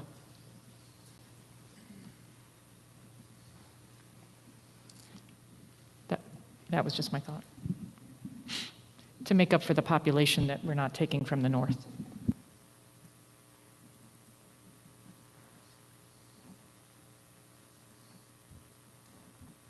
I will say, I think Maricopa is going to have to be its own discussion because it's a big population that's growing, but it's south and separate from some of these other communities. So that's something we probably need to think about how that connects.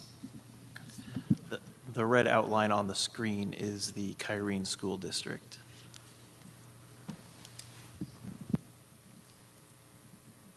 Can you please zoom in so I could see the roads or the markers on the brown part? That's down into the reservation. I want to know where that border is. Okay, thank you. So the biggest road that you see, zoom in a little bit more, is Riggs Road to the east and Beltline Road to the west, which is being split by the 347. Can you turn on the transparency a little bit? I didn't realize Kyrene went that far south. I mean, that really is a very large school district that encompasses several communities of interest. I mean, I'm not saying, I know Kyrene is a very united group. I'm just talking out loud that I'm noticing that it's really, it goes much further south than I realized.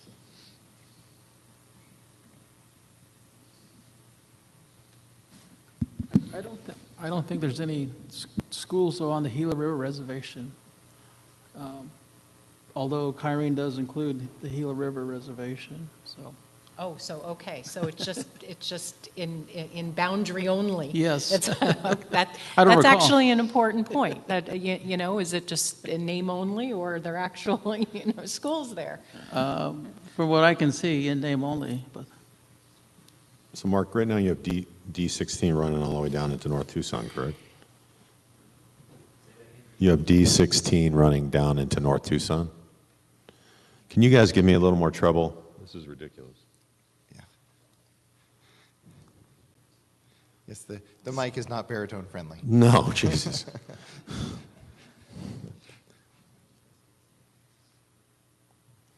So it runs down to North Tucson. I was wondering if maybe Levine was more like population with Casa Grande and Maricopa than the North Tucson foothills. If you're looking for population, you follow me? Give me on the mic, Mark. Yeah, you're talking about D16 that's running down that way. Keep scrolling down, Brian. You're right. Yeah, that's going down there towards North Tucson. And so you grab that population in Tucson, correct, to balance it out? But if you move 11 around and up north, up to I-17, then you could get more of a population that matches, I believe, Casa Grande and Maricopa with Levine. Levine is on the west side, Brian, of Phoenix. And there's room for 16 down in the Tucson area to grab more population out, going out to Marana, which would be combining Morro Valley and Marana, and 16 would be very good. And I know that then causes ripples into 20 and 23, but 16 shouldn't go all the way as far north and should... Or as far south, you mean? 16 shouldn't go as far north up into the Phoenix area as it's showing here. Oh, okay. So Wait, so you're saying it should not go as far north, 16? Right now, it just goes up into... I'm thinking it's, if you've got the Gila River Indian Community, Sackatone, Maricopa, Casa Grande, Casa Grande, Marana. it could, and then it goes all the way down to Catalina, but you could potentially connect it a little bit further north and not take as far south as Catalina, maybe. Well, if you grab Marana, that would shuffle around District 20. So you're talking about picking up this little piece in this corner of Marana. Right.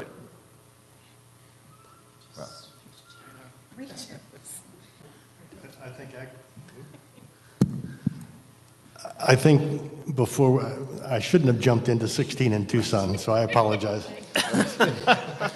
All right, we're sitting here going, oh my goodness, Yeah. now what do we do? Yeah, so let's go back to Maricopa and forget anything about 16 in Tucson. But I do think some of the testimony we heard today and other testimony we've heard that Apache Junction, Queen Creek, that whole area can come into a legislative district into Pinal, which will then cause ripples on 16 and others, but will be a lot better. Well, you're right, Commissioner Mill, just on that. We did get testimony along that. Just to note, though, can you show District 15? That area, that Apache Junction, all that section, Santan Valley has grown so much that actually once you show all of 15, please.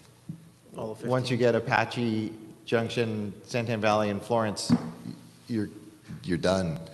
That's a whole district. That you can see that District 15 is really, it's that whole part of Pinal County except going around the reservation. So you've split Queen Creek along county lines. Does Queen Creek want that? I would argue they want to be with Florence, but they're growing communities.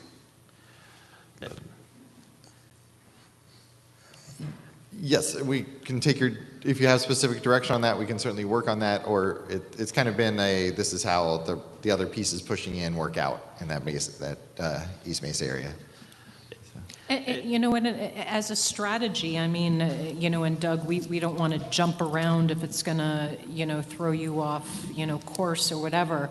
I do think that part of town, that, you know, southeast valley, it will have ripple effects, and some of that has very logical legislative groups. So that may be a core area to dive into at some point as a distinct group.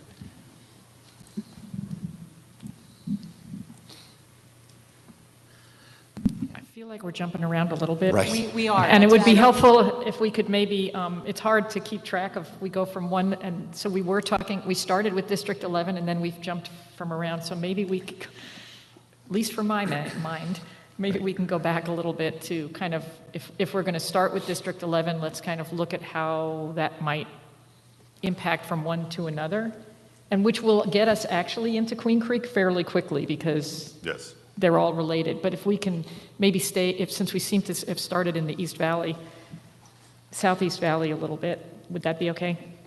Yes, absolutely. I don't want to jump around, but my point is that when we dive into a specific geographic area, we may be able to make only so much progress, and it may be great progress. We may feel not as certain about expanding it, and we may want to jump to another geographic area where there's a little more clarity, and that's my only point. Let's stay with 11.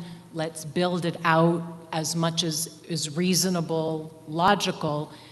Then let's not push too far in areas where we really are uncertain, when there are other legislative groupings that I think we could make significant headway, because then our mapping team, if they can, and I'm not saying we're going to lock it in, but if they have a clearer sense of certain geographic areas that there's a lot of consensus, then they can do another iteration where we can make better progress in the middle. So that's my only point. So with that, let's go back to 11. Yeah. And Joe Newberg, if I may, I think we've got a pretty good discussion on 11. I think the other piece is sticking to that same area, as you're saying. It'd be nice to address the Southeast Valley, and then I think we've covered South Phoenix pretty well and kind of the goals as far as we can at this point. But the kind of northern Phoenix West Valley area would also be another area you could discuss in that, right in that same area. Whatever Doug wants, and we'll do about maybe another 15 minutes of deliberation, and we'll take a break. So. Well, and my thoughts, this is Commissioner York. We talked about the Flagstaff, D7, D6 ideas. Now we've talked about District 11 and the smooshing around that, and kind of using the Latino congressional district thoughts. That's a lot of work by Monday, right? Yes, the catch is, the reason I'm kind of encouraging on this is if you can zoom out so we can kind of see the region from Flagstaff, is as like Superior and Mammoth come out of D6 and as Payson moves into D7, everything gets unbalanced population-wise. And what we found last time is the way we balance that all is coming into Mesa, passing through Tempe and up to North Phoenix. So whatever direction you have in those areas that can guide us as we're doing that would be useful in addressing the D6, even in addressing just the D6, D7 ideas. They all roll together when we draw the maps. So yes, we've got a lot of work, but this will be rolling through these areas as we make the changes you've already asked us. So whatever guidance you have, it would be useful, if you have guidance at this point on those areas. I don't know if you've seen much comment you want to share with us on that Southeast Valley or North. My only thoughts were I would reference District 28 as you push up 11 and try to balance that central corridor along I-17. It seems to me 28 should move up along that 101 boundary. but I don't know what that does to the population, but that community underneath the 101, District 27, kind of, there's a kind of a dividing line there with industrial and some other, Maybe, I guess I'm going to ask if we could kind of just take one more look before we move. I know that there's going to be those ramifications. I agree that there'll be trickle-down effects with that, but can we finish with for my sake, we're going to move District 11 a little bit, just to kind of clarify where we are with all of that. Go back to District 11, if that's okay. We're going to move it a little further east, but then what happens with District 12 as part of that? District 12, 13, 14 are all going to be impacted when we shift District 11 as well, right? We move it a little bit further east, keeping, I think, a South Chandler, South Gilbert in their own districts is one thing to think about. There's a number of different neighborhoods in those areas that we could probably take a closer look at.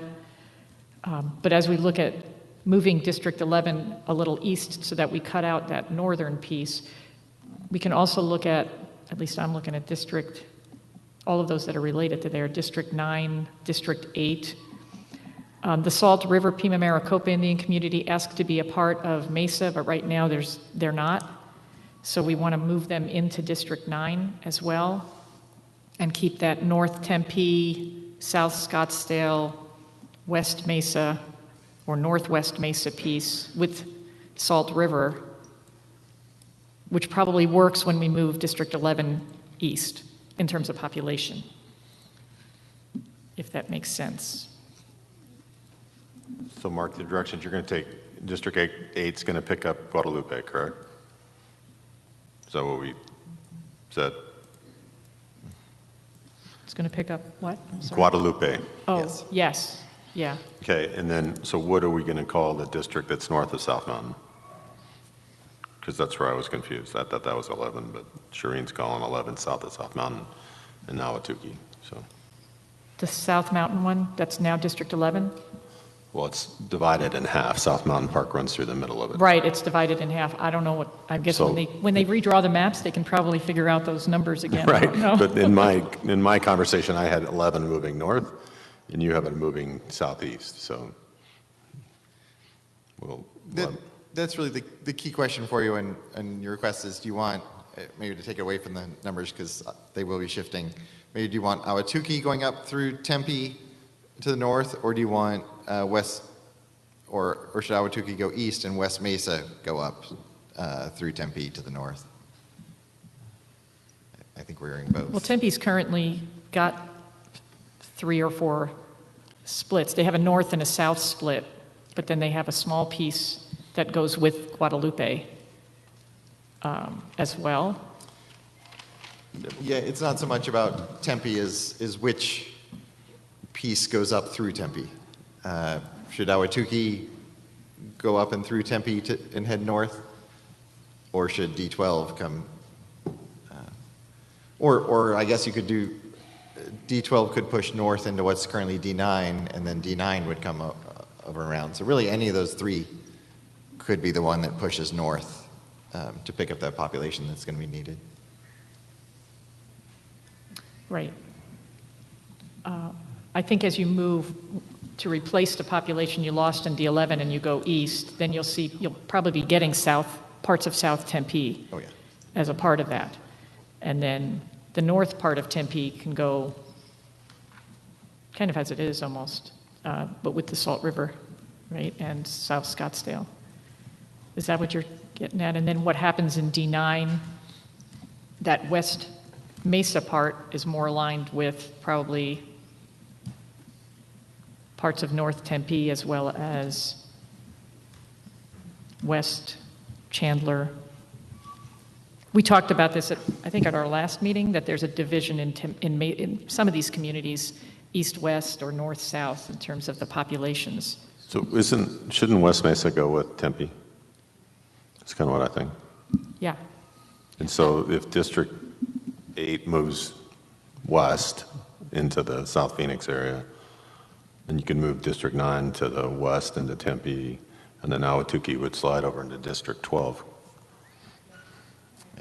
That's how I would do agree. it. Yeah, if that makes sense, then I think we'd have consensus on the direction. At least, well, that would bring the two discussions together. Right. I don't know about the other three weighing in on it, but from the two of you, that would match. I have to be honest, I didn't track each and every, I'm not sure exactly what was discussed. I think,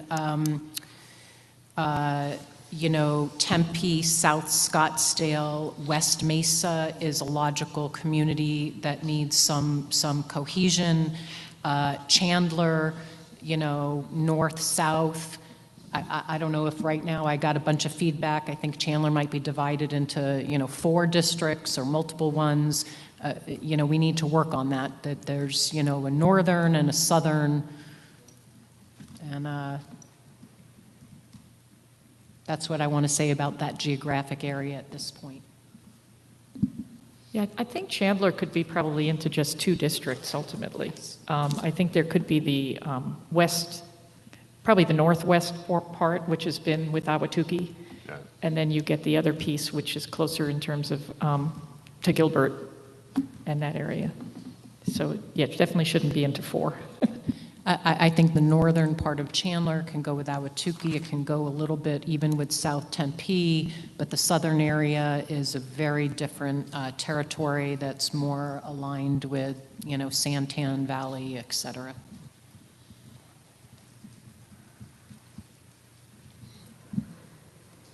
So I think once you make some of these changes in this area, there'll be, as you always say, Doug, other changes down the way, and maybe we can just take a look at those once we've seen these. We don't necessarily have to go into that detail anymore on those.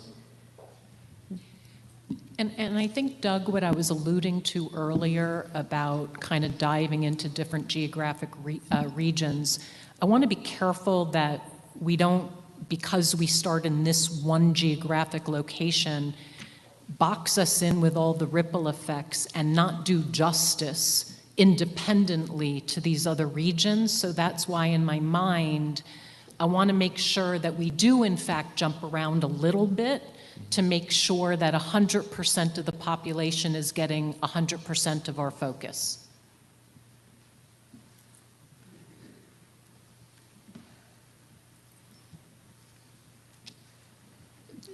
This may be a logical breaking point.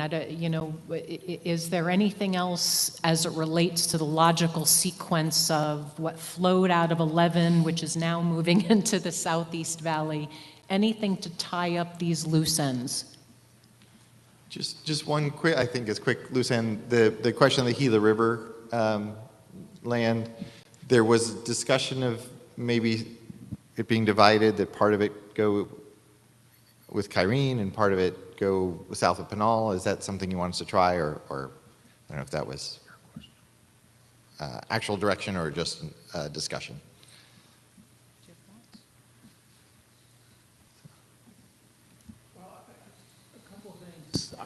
I'm not sure if I'm not sure how many Gila River members live in the Kyrene district that's on Gila. My memory says there's more, the community lives more south of that area, and so I don't know how the lines were drawn, but I do recall that Governor Lewis, in his letters, was suggesting that they're more rural and keeping their reservation intact, although they are adjacent to Ahwatukee and South Chandler for the most part. So I don't think the Kyrene district, really makes a difference in that part of, because if you look at it, I think it's called Lone Butte Development Park. That's more of their entertainment, casino, and industrial park. And I don't think there's members that live in that area. Just give it, on the numbers, you're exactly right. Of the 14,000 residents of the reservation, about 150 of them are in Kyrene. So, Right. so exactly right. Yeah, It's just a handful. It's a handful, yeah. Although important. So So does that mean prefer to Well, keep the whole I reservation? guess I got to recall what Governor Lewis was suggesting, and so I think we need to look at that. And maybe congressionally, he was thinking of one district and legislatively two. And so let me go back to my notes. There's so many things going on here at this point. So.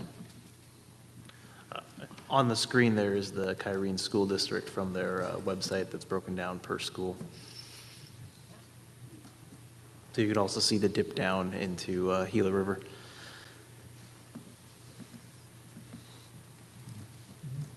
I think the most important thing is to track the population and to keep that community on the northern part together. That makes sense, yes.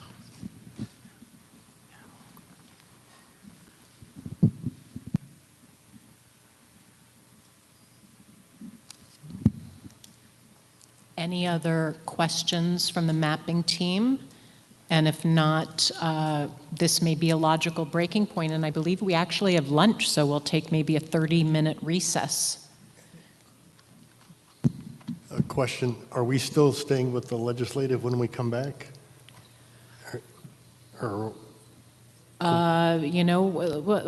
So when we come back, it'll be noon. We'll have 4 hours of deliberation. To be honest, legislative is a little more complicated. I saw Commissioner York shaking his head no, but then again, maybe it does make sense to dive in for another hour, and then that would still leave us significant time for congressional. I'm also open to diving into congressional and then returning to legislative to make everybody nuts, but I suggest we spend at least a half hour sort of wrapping up the legislative and then go to the congressional. So spend 1 more hour when we get back? a half Yeah. hour, an hour. I Sure. agree. At least a first run-through of this, because we have only hit parts of the, yeah, I'm okay with that. Well, but we gave them a lot of work to do. That was the reason I was shaking my head. They didn't get. I got a few more. Okay, but they didn't get all the work done last time, so I mean, we were supposed to meet again. I'm just worried about them getting the work done. Then that's actually an empirical question. Let's pose this to the mapping team. What would be most constructive for you if we gave you additional feedback on the legislative front, potentially in different areas, so there's not conflicting information? Would that be helpful? Would that be too much? Or is this enough for, weekend work? And how would you advise us to take advantage of all the time we have today, which is till 4 o'clock, but not waste any time? I think I'll let Mark weigh in on this and veto what I say if he wishes. I think the key here is we can certainly work, and I think we have a fairly isolated set of needs now. If you do have time to go into Tucson and Yuma and give us any direction there, that would be an add-on, but it's not critical. So. Excellent. We'll have lunch. We'll come back. We'll give additional feedback, thoughts about legislative districts, go into other areas that will not impinge upon what you're already working on. Then we'll do congressional maps. So 30-minute recess.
Check, check.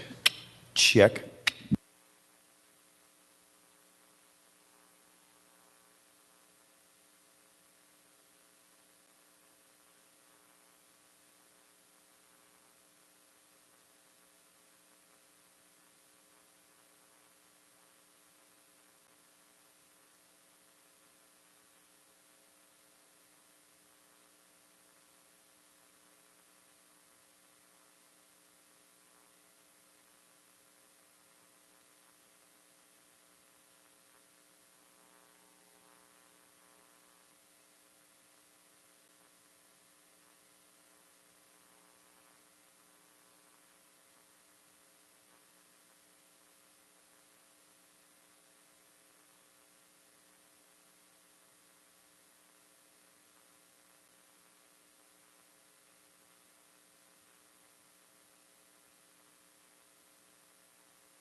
Check 1, 2, test 1, 2. Do I sound pretty good up there, Stu? Everything sound clear? Going to be just talking about the maps and the regions today out here, and cool.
we could get everybody reconvening, please, that'd be great.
Okay, as we reconvene, just FYI, we're also in the midst of a transition with our transcriptionist. One is on her way out, another is on the way in, so we do have a 5-minute time delay with getting the new transcriptionist up. So let's hope that we can begin sharply in 5 minutes. And to the public who's listening, we apologize that our recess was a little longer. Lunch was delivered a little late. So 5 minutes, please.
Okay, welcome back, everybody. Thank you for your patience. With that, we're going to resume our conversation about legislative districts, and I'll turn it back over to Doug.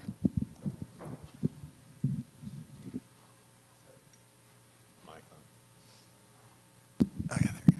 So, thank you. So, it's really at the commission's discretion if you want to focus on kind of the Yuma District 23 Tohono O'odham District, or focus in the Tucson area first.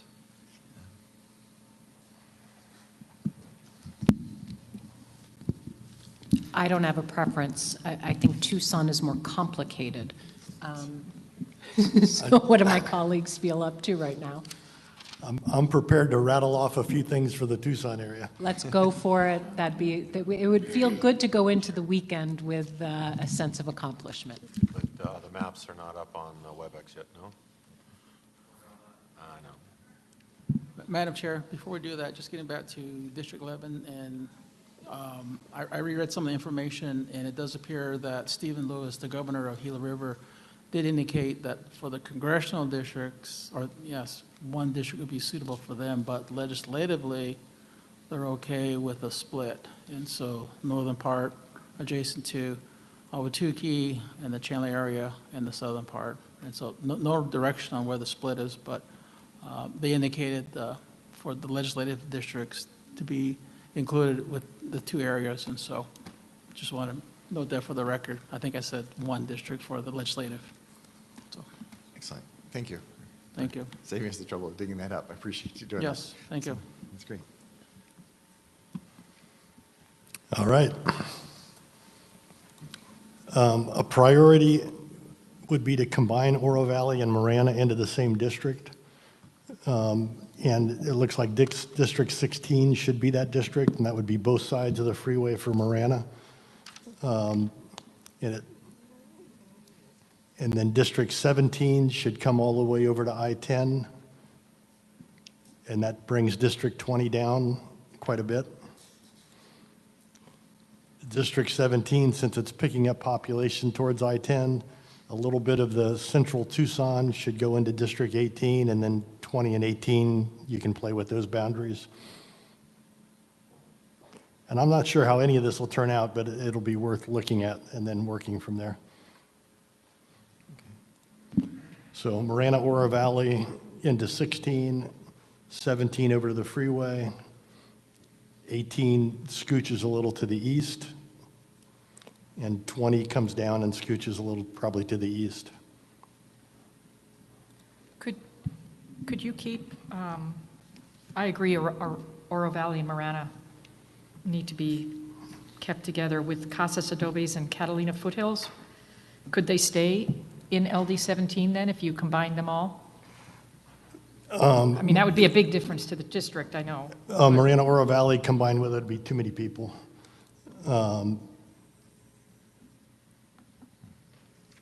you could keep Oro Valley and Casas Adobes together, is that what But you're you really suggesting? want Marana and Oro Valley together. They're really similar communities, and they want to be together. Right, Yeah. no, I agree with that, Yeah. I agree, Oro Valley, but I'm asking about how they would be connected to Casas Adobes. Could you keep them, I've got it pretty far in here, just looking at where they all Yeah. are.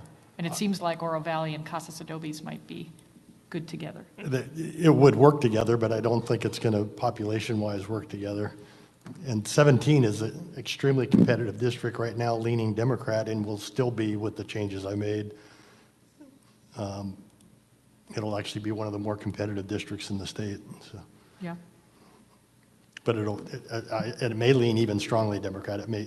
It's not a Republican district, but it's a community of interest that really we need to reflect. Yeah, so I was just asking if we can, maybe as we look at your changes, maybe we could see how it would happen. I'm not tied to it, I'm just thinking from testimony and all that, the Casas Adobes, maybe they could look at a couple of different options on whether that could be included as well. I suspect we're going to continue to play around with this. So Yeah. This will not be a final. No, and I agree with you on what you're, Will that Casas Dolby's district that cuts in half is an Orange Grove exit off I-10, which. Yeah. Which is the kind of dividing line for a lot of stuff, so. Right, it's just a matter of where it goes. I mean, I'm not, again, I don't know exactly where it should go, but it seems like Ina's it's, to the north, maybe Ina goes across, 17 goes across to Ina all the way to the freeway. Yeah. That gets across to Dolby's. it was just the At least, connection. at least making those adjustments will be closer, and then we can work in more detail later. Sure. So that's mostly District 17 you're talking about, right? And then 16 coming across to Marana. Oh, 16 coming across to Marana. Yeah. 16 right now includes Royal Valley, and it would then, you come on across with it, and it would include Marana, which means you'd need to bring it down. It would be good for it not to go all the way north the way it is. You've got it all the way up into Maricopa County, which it would be good for it to not get much past Casa Grande. If you split the Gila, then you could Yeah. make that work. Right, and I think you Maricopa. could do that. Oh, Commissioner York, you have to remember to, I know, I gotta get up here. Slouching, sorry. no, it's just, I wasn't sure what you were saying about, you were saying for the north part of District. Well, if 16. the population works, you could split, southern part of the Gila Reservation could be part of 16, and the northern part of the Gila Reservation could be part of that Kyrene School District area we were talking about. Right, no, that makes sense.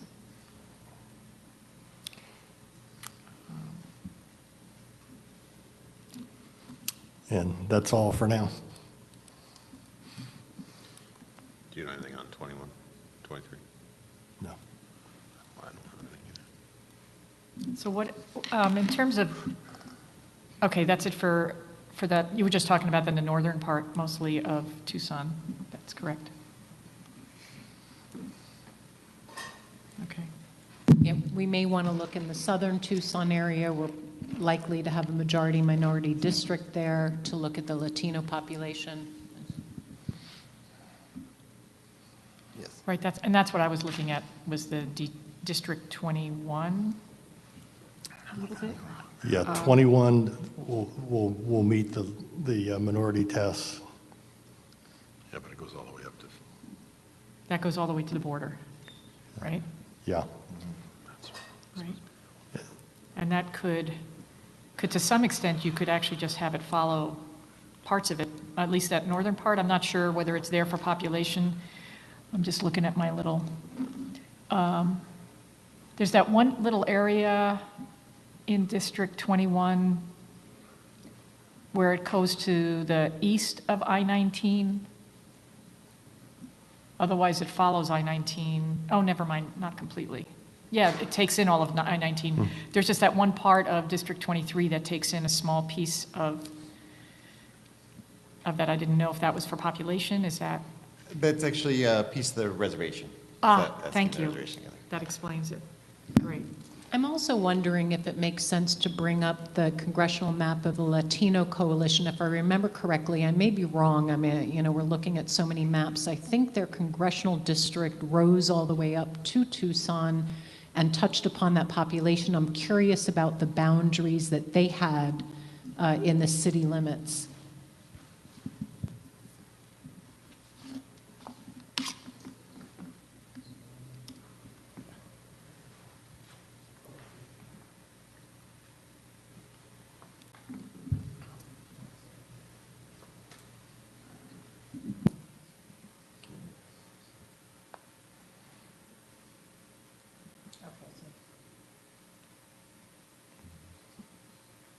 That's not going to be a lot of help. That's a good try. Forget it. well, we're not going to forget it, but so, just so the community knows, we're going to use it, but we're not going to, it is not adding to the discussion today.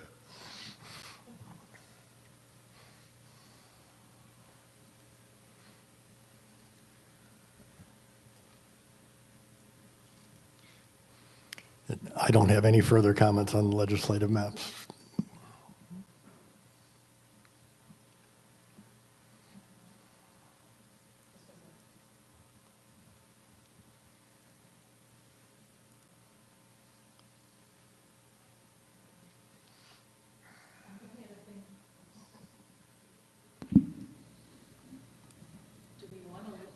LD 23 was the only other one that may be in the south.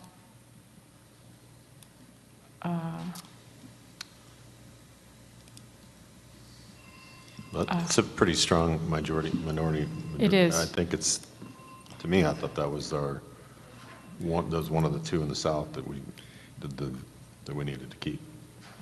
It's actually, just on the numbers, 23 is a very interesting district. It's a third majority-minority seat down there because 20 and 21 both perform. They're,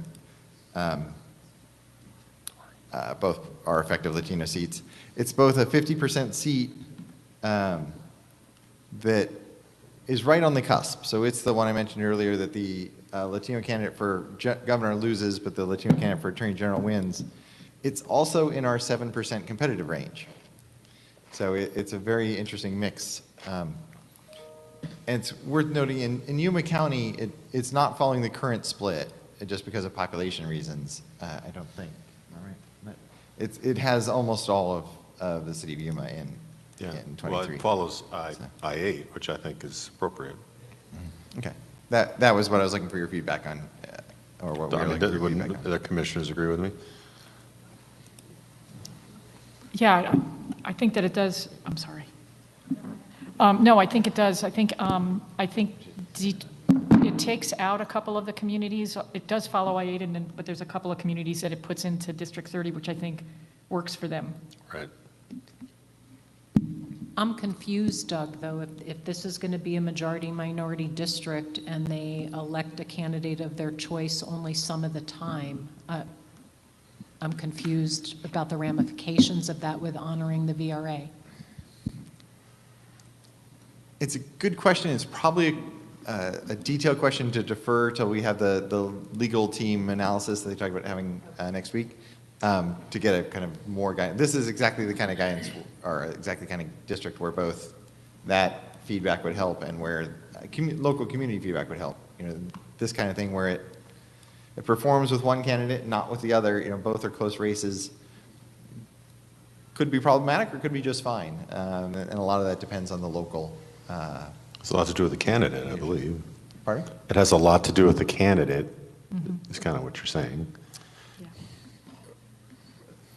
I think you're probably right, but I'm not going to make that characterization. But it does take a detailed analysis of are we comfortable with that, and we can certainly come back to that question of where it is on that scale. And a big part of that would be if the local community feels like the lines in Yuma County make sense, and that kind of the stair step just south of the freeway. As the commissioner mentioned, that's keeping those communities on the freeway together. I think that's also the base border. Yeah, it should be Barry Goldwater range. Okay.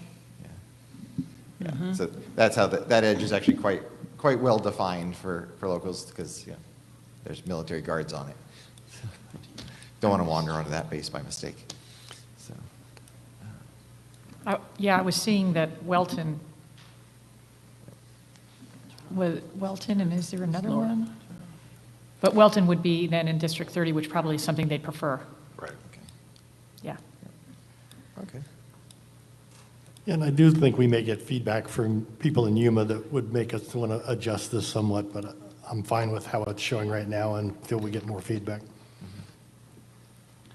I will say the tail end of the district, as it's on the screen, it does go a little north of I-8 when you get into the Yuma area. Okay. With regard to the tribes, near Winter Haven, North Yuma, you got the Kushan tribe, and I know they parallel or they're adjacent to the Colorado River, but I'm not sure how far they go. And so, do we have that reservation covered? The Fort Yuma tribe? I think it's No. all in District 30, but let's confirm that just to be sure. Well, I'm just looking at the northern side of, was it 23, north side of Yuma. District 20. Oh, there you Yeah. go. Looks like we get it all, yeah. And then going back over to Tucson, if I'm not mistaken, they have lands in the Sorita area, and I don't see that covered. And so if you look at, like, for example, their casino is off of I-10 and Sorita Road, but it's not included in 23. Where is that? This is in Tucson, South Tucson. Where's Sahuarita? It's south of Tucson. It's on the freeway between Green Valley and Tucson. Right, It's but- the Sharita area. Yeah, I forget. Well, it's in District 21, correct? That's a minority. Yeah, well, I haven't heard from the Tohono Nation. I think we've heard some members, but we haven't heard from the tribal leader. So keeping the reservation intact at this point, unless they have something different. But I know there's a little community, Santa Fe, and then where their casino is, and I think it's called the Sorrito. I think Located. it's Desert Diamond Casino, and I think it's all in that purple part of 23 along with the other, with the Santa Vera. I think it's actually covered the way you're going to like it. Oh, yes, actually, good old Google Maps is always fastest. So, so the casino is actually on the It's green, it's right on the freeway. It's actually in that east of the freeway piece. Yeah, it's east in the freeway, and so, Right in there. Oh, that's why it goes east. That's what Yeah. you're saying. yeah. Yeah, Yeah, that 23 has if you zoom in. Is it in 23 or? 23 is the Toto Odom Reservation, isn't it? Right. Well, I see it in 21, the casino. Am I on the right map? Maybe not. Where are you seeing it? Here. Zoom in more. in that corner. Are you using the right map? I thought I was right map. Yeah. Well, maybe when they redo those. It's on Pima Ride Road, but when you go down there, you hang a left off the freeway there. It's right here. Yeah, yeah. Can you satellite view it? Is that- You'll see it on Is satellite. that just a casino? Or is it- I don't know what the lands are, but, I mean, they have the casino there, so, So maybe we can wait to It- hear from them? well, yeah. And I guess, but the big point is that we haven't heard from the tribal leadership. We have heard from some tribal members, and what I glean from that is, obviously not obvious, but keeping the whole reservation intact, and that includes Sorita.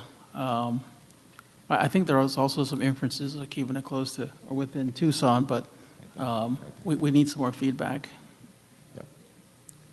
So, tech is such a new world. So that is we're looking at the casino. That's the casino, yeah. So if you zoom out, so we can see the borders around it.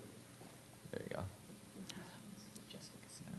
Yeah, Yeah, it so- could be like the Glendale location, maybe there's a little island, I don't know. Yeah, it is. It is. We can see on this. It's very. Nope, too far. Zoom in. So there we go. So you can see it is isolated, but it is in that southeastern corner of the reservation, just over the freeway, and it is in the district with the rest of the reservation lands. Okay, good. Just want to make sure. Thank you.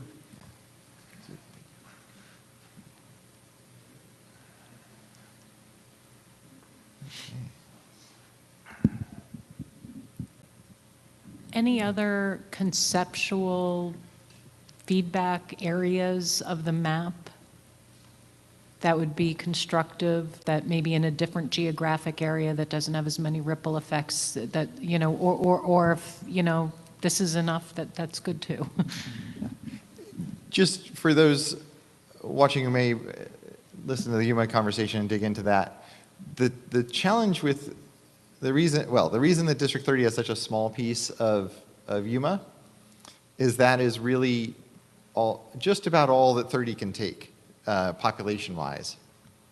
So if there is interest in 30 coming farther south into Yuma, just the residents who want to comment on that and share those thoughts, they have to figure out how to keep District 30 population balanced if it picks up more of Yuma, because the north of it is the whole counties. So that's our challenge there that's why it doesn't follow the current split. And this is where I'm going to channel Commissioner Lerner about competitiveness. That's going to be a very right-wing, our district. and let's be sensitive to communities of interest that may be marginalized. I mean, let's just be careful about who's going to go there for population purposes and make sure that it truly fits.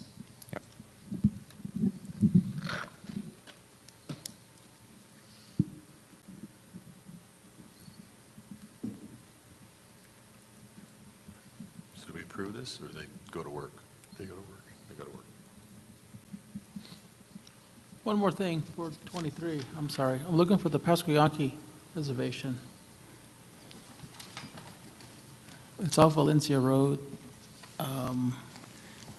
west Tucson. Yep. I don't know if they're in 23 or 20. Yeah, right, I'm zooming right away. We actually did check that when we were mapping, because the commission, you had mentioned that, the commission mentioned that before, so. Yeah. It is, the reason 20 comes down, the pink comes down in that somewhat odd Right. finger there, is because it's coming between the eastern tip of Tohono O'odham, as Brian's showing there, and the Pasquayaki, to make sure that both of those reservations stay in 23. So can you click just to the Okay. left of there's a reservation just to the left of the pink. Nope, missed it. Nope. There you go. So yes, that's it. it. It is. Okay. That's Thank you. why that pink shape is the odd shape it is we're being careful not to take the reservation Got it. that's out.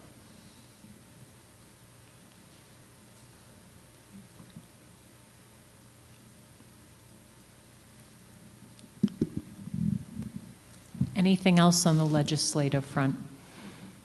This was very productive. It was, I feel really good about our progress. I know we gave a lot of information to our mapping team. I believe our mapping team would now like to excuse themselves for maybe 15 minutes or so, just to be able to orient themselves to work on some of our directions. So please feel free to move into the other room and join us when you're ready. I'm going to suggest that we take advantage of some of this time. We can dive into business before we go into the congressional map. Excuse me, I'm going to turn it over to our legal counsel first. Just clarification, Madam Chair. I don't believe that the Commission has voted to adopt this legislative 2.0, so we would need to do that so that the mapping consultants can then work on the adjustments given today. We did. I thought we voted on 2.0 at the very beginning this morning. We did not vote on any of these suggestions, but is there anything we need to vote on in order to give them marching orders? No, I think both Brett and I must have missed that this morning. So maybe we were talking to each other. My apologies, Madam Chair. Learner and Watchman. Did the motion in a second. Okay. Okay, thank you very much. With that, I'm going to suggest that we move to agenda item number 9, which is what led us to have some guests today, which ended up being a delight, in-person public comments. We had this agenda item here. We thought maybe it would be connected to 8D, which was talking about our schedule post-draft map. We just wanted to open it up again to dialogue and thought about how we want to engage direct public comment as we're moving forward. There was and is this interim period before we're going to be on tour where we're going to have opportunities for the public to give direct testimony. I want to be honest, I have heard some feedback from the public that they miss giving that live feedback while we're mapping. As we think about it, there are a lot of complexities and some very new situations that are different than 10 years ago. We are open 24/7 for written comment. There is the COVID realities. And then I also think about, if there was a way to identify an efficient hour each day in the middle of the day that we knew mapping was going to be occupied, that would lend itself to public comment live. But then again, this is such an organic process, we cannot schedule that.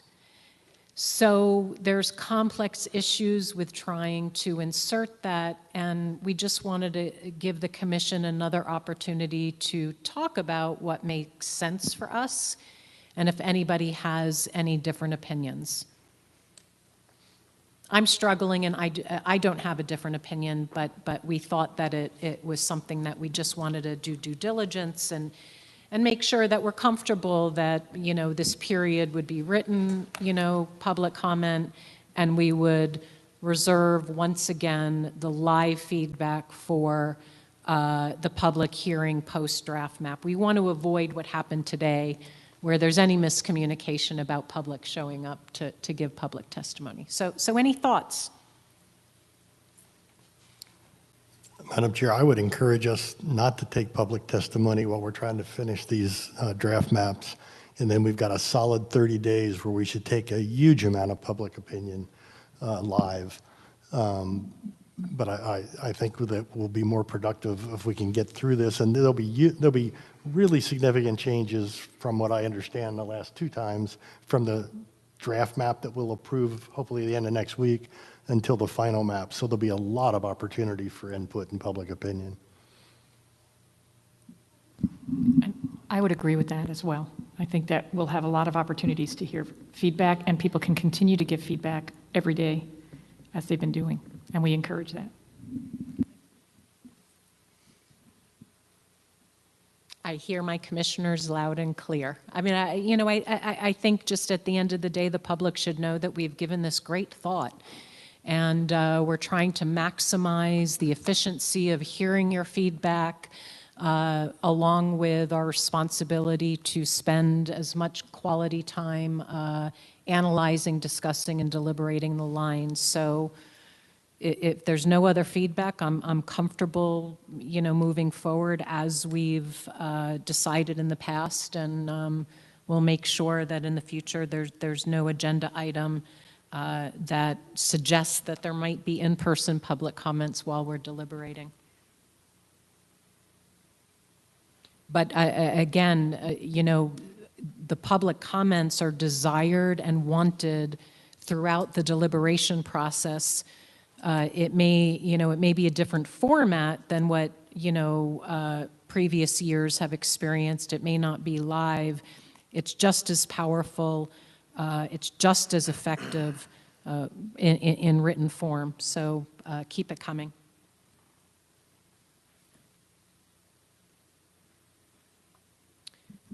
Is there, we could move to agenda item number 8. I don't know if there's anything that, you know, I think the bulk of that we're going to defer to next week when we have, you know, a concentrated amount of time. But if there's anything that staff would just like to briefly update us on, and if not, we'll just recess until mapping comes back. Do we not have someone in the audience that wants to make a few comments? I didn't hear you. So do we not have someone in the audience that wants to make a few comments?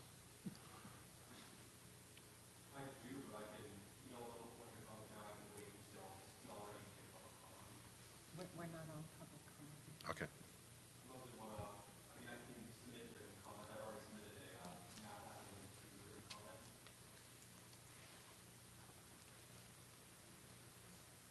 Those people speak this morning.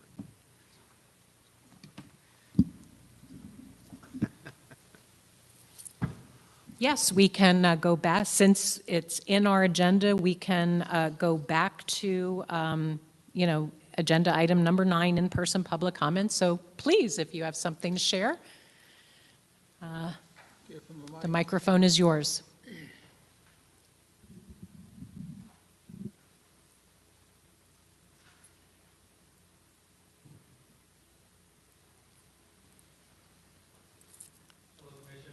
Doing well. As a resident of Arizona for my entire life, minus my university career, born and raised throughout Phoenix, Scottsdale, and Oak Creek over in Yavapai County. And I do have some major, pardon? Oh, my name's Ari Bradshaw, I apologize. I spoke last y'all at the Mesa meeting. And I have some concerns, I suppose, with the draft map, and I want to make sure that y'all are taking into concern most of the communities of interest. I've submitted a map called Communities of Interest Master. It has a 10-page document attached to it that has kind of an explanation of all 6 of the criteria and how the map has accomplished all those. I understand it's not going to be the map or anything, but I'd love if y'all could take a look at this document, read through it, and see kind of the ideas found. Some of the primary concerns I have are the splitting of communities arbitrarily. I don't like the idea of splitting the Apache Nations. I don't like the idea of splitting Colorado City from Fredonia. I don't like the idea of splitting Yuma in the congressional districts. These are all congressional district, not legislative district comments, by the way. And most importantly, I think that splitting splitting Tucson into 3 separate districts when you consider Tucson, its suburbs, and its exurbs is dangerous to the voice of the people in Tucson. Instead, I believe that we need to have 2 districts there that consist of Tucson proper, plus a few of its suburbs, maybe the Tejano, Res, and Sorita, and also one that takes into account most of rural Arizona, plus some of the Tucson exurbs, perhaps even Santa Cruz County. The last comments I'll make right here that y'all could go check in the document later are, within Phoenix, I think we need to avoid drawing these ridiculously straight lines for the sake of compactness, over competitiveness, and communities of interest in particular. Right now, I think in the Maricopa area, a lot of straight lines on the draft map have been drawn, and as someone who's lived in Phoenix my entire life, and as someone who knows tons of people of every age and every demographic, every religion throughout Phoenix, the straight lines I don't think make sense. I would just love if y'all could take a look at the map and try to rethink some of the areas where you've drawn some of these areas within Maricopa County. I think they're quite concerning as someone who's lived in Maricopa my entire life, minus a stint in Nashville and minus a stint in Yavapai. Thank you guys so much.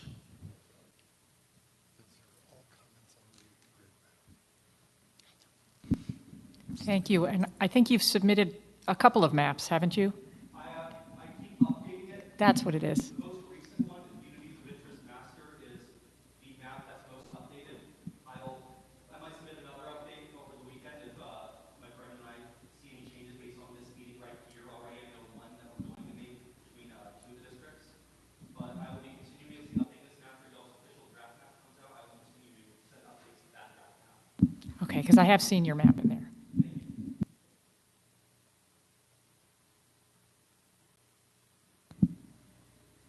Madam Chair, have we covered item 8 on the agenda? Or was Yeah, I believe that the staff is going to present a more thorough report early next week. Is there a specific question you'd like to bring up? No, I only thought that if they were prepared today, Yeah. while we had this moment, they could do that. We will have a more thorough report on all of items 8, but specifically the public locations. We had several meetings with the public this week, and several groups wanted to, the end of today, to submit their suggestions for locations for the tour. And so we wanted to abide by those wishes and give them to the 5 o'clock today to be able to send over their locations. And we've already received several from those meetings.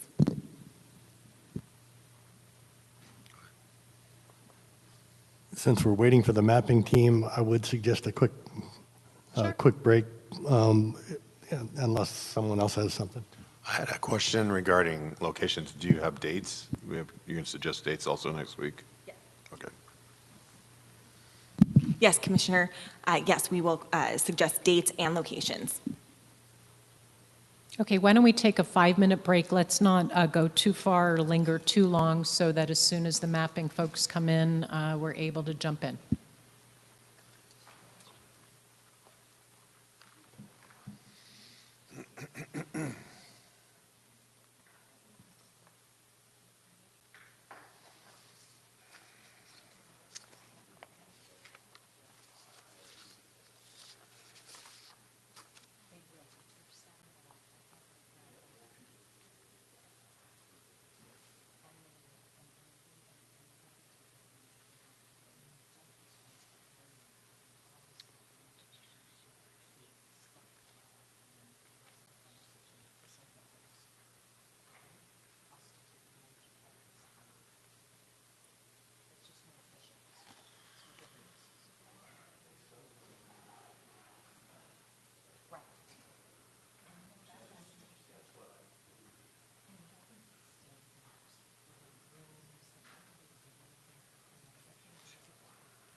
Are we ready to reconvene?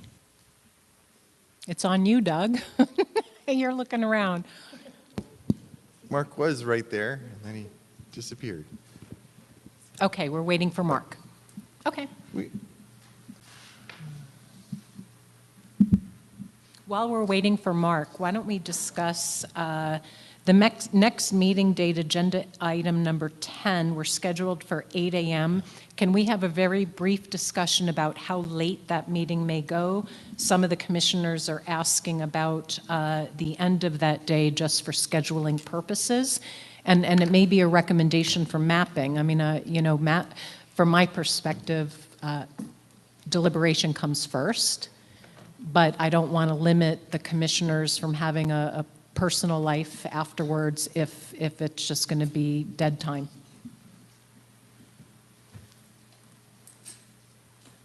It's hard to predict, I guess.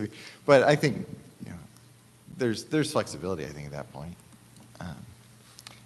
To some degree, at that point in the process, it might be better to wrap up a little earlier and let us jump on the changes that you requested so we can get them, as much of them processed for Tuesday. So that may help actually move things along. So I do think Monday from 8 to 4 would provide us 8 hours, obviously, with some breaks. Is that comfortable with my colleagues? Can we go to 4:30? No? Oh. Will we see new maps in advance of the meeting? Will we get something by Sunday night? Because it really is helpful to have some time to, rather than walking in here Monday and seeing them cold. If we had something Monday afternoon, late afternoon, where we could look at them Monday night, it would be really helpful. I think for the weekend, we're striving to have everything done by the end of Saturday, with maybe a tiny bit of bleed over to Sunday if that's what happens to proof everything. That'd be terrific.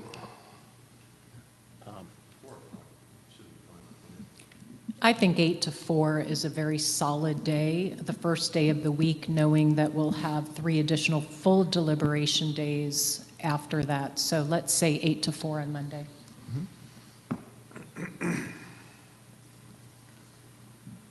Okay. With that, we will return to agenda item number 7, and we're going to dive into the congressional maps.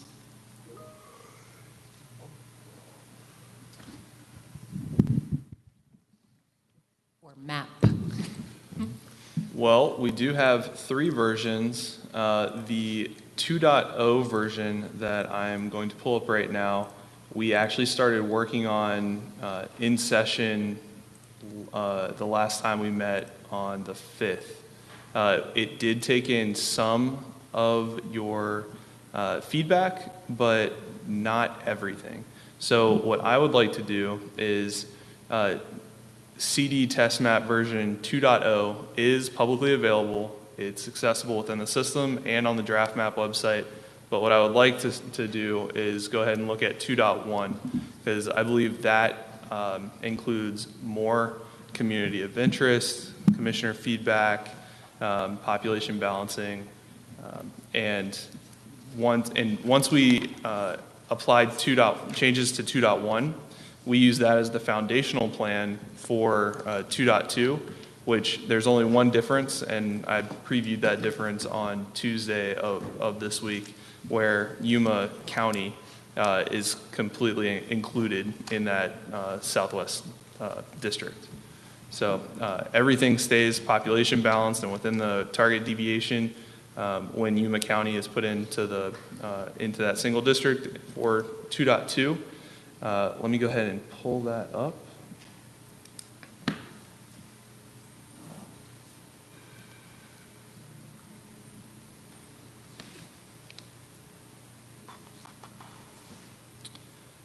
And let me make sure that I am sharing on the WebEx.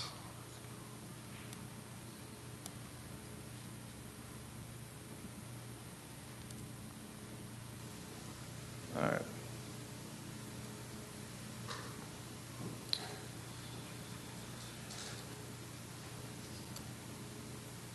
All right, so this is Congressional Test Map 2.1. Let's see. Let's change District 7 color just so it doesn't blend in with District 1.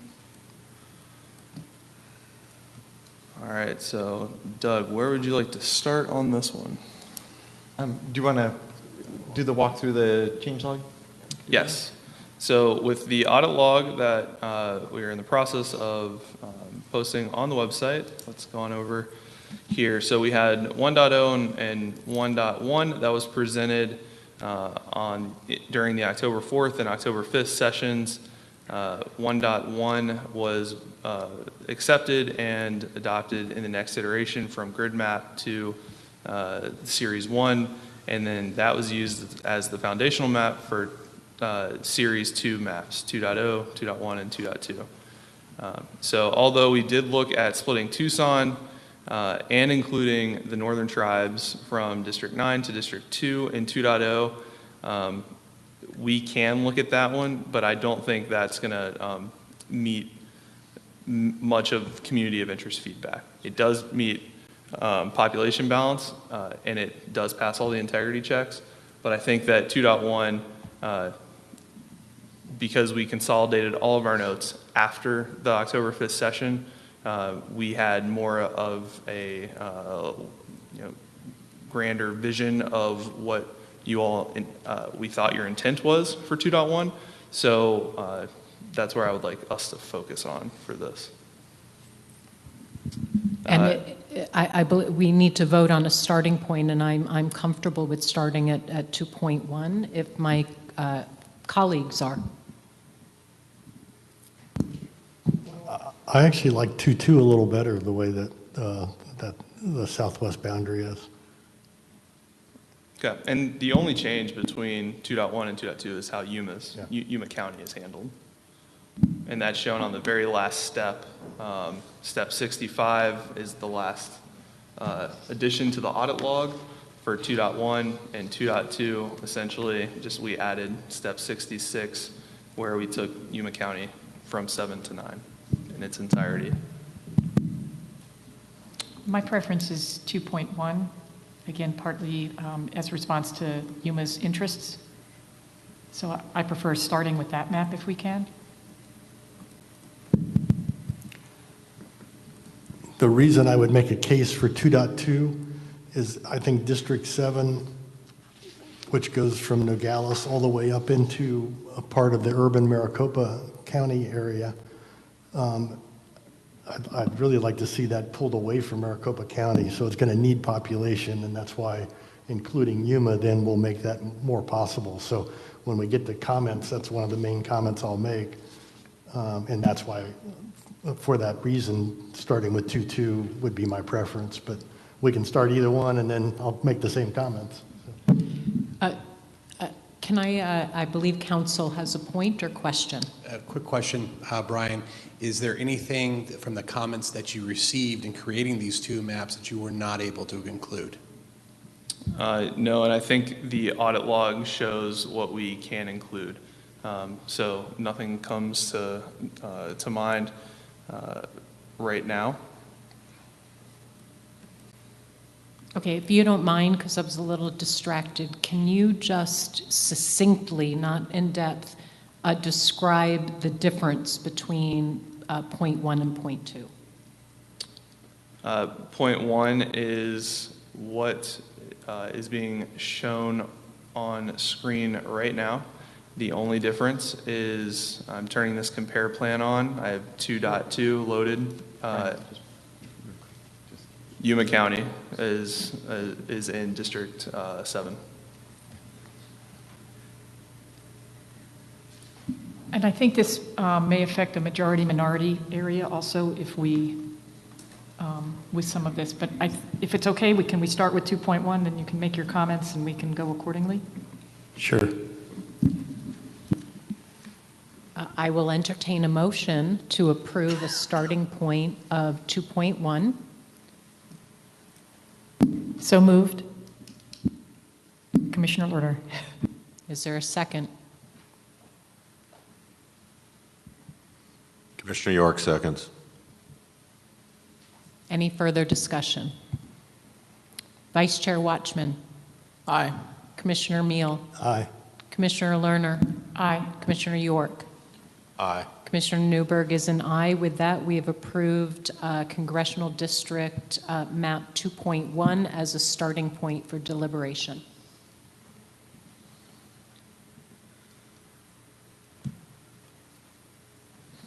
Commissioner Meal, would you like to again explain some of your rationale for moving those lines? Actually, I'd rather go a little bit more similar to this morning and start on the very north, because I think that if we can get the rural areas covered better, then it's easier to move into the urban areas in the south. And one of the most common things I've heard for 10 years was the problem of having the Northern District 2 come all the way down in the old district, all the way into Pima County, but this one still brings it all the way down to the southern edge of Pinal County. And it just doesn't make any sense to do that. And in order to, you could have a clean northern district if you include Mojave County with everything else on the north, and then District 2 doesn't have to, it should still come down into getting the Apache tribes, but it shouldn't come down into Pinal County at all.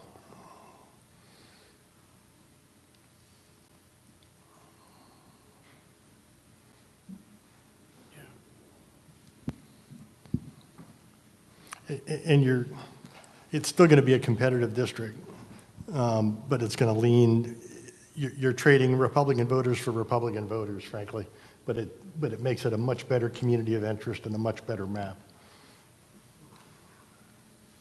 Madam Chair, if I could comment, I think if you look at the last two rounds, District 2 in this case was never included with Mojave County for many reasons, and so I don't know what the numbers would look like, but the current configuration I like, because yes, it doesn't go all the way down to the southern border, and it probably includes a little bit more of Yavapai County, but I'm still a little bit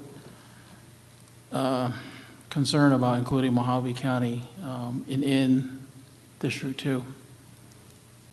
I think there's, I'm not sure about the competitiveness, as you mentioned, David, so. It's going to be similarly competitive, I guess would be the better way to say it. Right. Yeah. Either way, it's going to be an R-leaning district the way it's drawn now, or by flipping the Pinal for the Mojave. And for Well, you this, could draw it down as far, Commissioner Washington, as the San Carlos Reservoir, Right. reservation, Jesus. so it does include both Apache reservations, does it, Doug? I think so. Yes. And then it comes around and includes San Carlos. San Carlos, White Mountain, Gila, Auction, and then going north, Navajo, and Wallapai, Havasupai, Hopi, Kaibab, San Juan, Southern Paiute. But it, Just Commissioner Watchman, just as a note, Gila and Akchin are in 7. they're in 7, okay, all right, okay. But in the Prescott area, then you have Yavapai Apache Nation, and then Yavapai Prescott, and then the Tonto Apache south of Payson, so. And my adjustment would still keep all of those tribes together in District 2. Yeah, I guess, just to maybe respond, well, for me, there's a different community of interest if you look at the current setup in District 2, as we see here, than from what I'm familiar with in the Mojave County area. You know, those community of interest to me are more associated with activities along the Colorado River. And so I think if you move east, you have reservations, obviously, and then you got Grand Canyon. They're both tourists, I guess. Maybe that's probably the commonality, but just different types of rural nature, in my opinion. So. Well, But right now, it's picking up Pinal is not rural. I mean, you're picking up the cities in Pinal that are high-growth cities and much more urban. So that's why I think Yeah. Mojave's a better fit, because it is rural. And So I also feel that putting them in Mojave would not fit with the nature of it. We're looking at areas, some of these areas, if you think about what we've heard, they talk about mining, they talk about forest, versus what's going on in Mojave County, which is a very different way of a different way of life in terms of what their communities of interest are. You mentioned the competitiveness. Right now, that district would still fall pretty close to being competitive, 46 to 54. You add Mojave County, and you are really not making it, that's going to significantly change that. So while that spread 46 to 54 isn't truly, competitive, you'll really take all of that away. And then I would be concerned about minority representation, tribal representation in that area by adding Mojave County. I would rather see, I understand your perspective, but that district is always going to be big, just because of its nature and the population that's there. So I understand your perspective of Pinal County. We could put into that Graham and Greenlee into that area, and that if you attach those two as part of it, have it go down to that area, not necessarily all of Pinal. You will be keeping together tribes, you'll be keeping together some of the, it's still going to be a Republican-leaning district. It's not that will change. But they have more in common than what's going on the border, on the Colorado River as part of it. You keep Apache and Navajo counties whole, you keep Coconino County whole, you add in Graham and Greenlee, and you might be getting pretty close to a population that you need.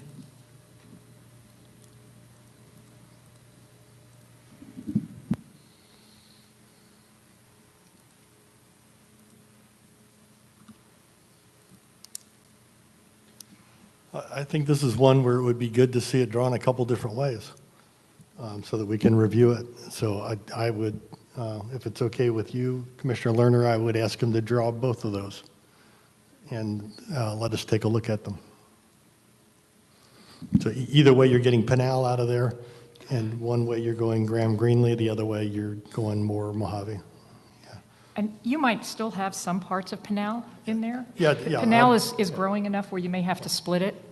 So it's not that all of Pinal, but I understand what you're saying in terms of some of these communities that are growing very quickly, that they need to be maybe moved out. But I think you could, I'm fine with having a couple of different variations of that as part of it, and maybe a portion of Pinal. That's the more rural component in there.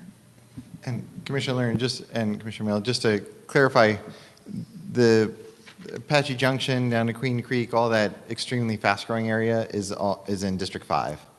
So the District 2 pieces in Pinal are, I guess it's Gold Camp, which is kind of on the edge of growing. It's not Gold Canyon, but Gold Camp. But what we're looking at is Superior and then down around to Coolidge and Casa Grande. Yeah, and I would argue Casa Grande should be part of District 5. Had a question, Doug or Brian. When you look at 2.0, that District 5, what were you trying to accomplish there by going onto the east? Is that to pick up the Copper Corridor? I know it's not the map we approved, but I'm just curious.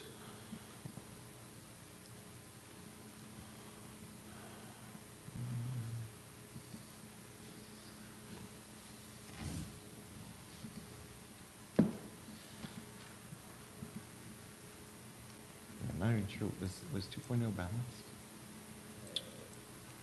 Yeah, 2.0 is balanced. Okay. It didn't balance, correct? It is, yeah, that's what I was just asking them, and yes, they confirmed 2.0 is balanced. It is balanced, okay. Yeah. Yeah, this was the first stage of Commissioner directions before he came back to the map in the afternoon.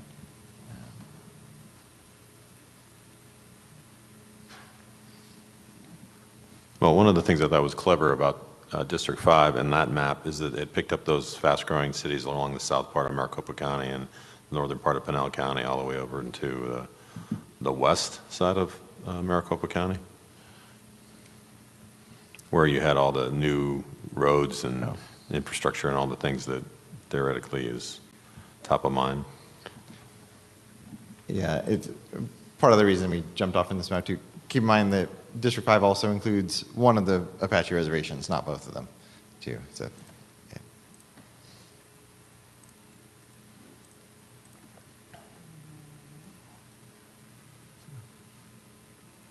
Can you say it again? District 5 includes? So This is on map 20, yeah, Commissioner Watson.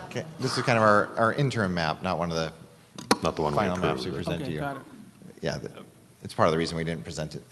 It was in progress.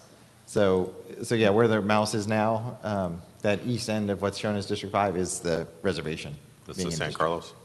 I always get the two. It's the southern one. Yeah. I do think there's some merit in the rest of 5 if you peel the reservation back off, but go into 5, and then maybe you need to take it down a little bit. But there's some good things on how that's swinging around there.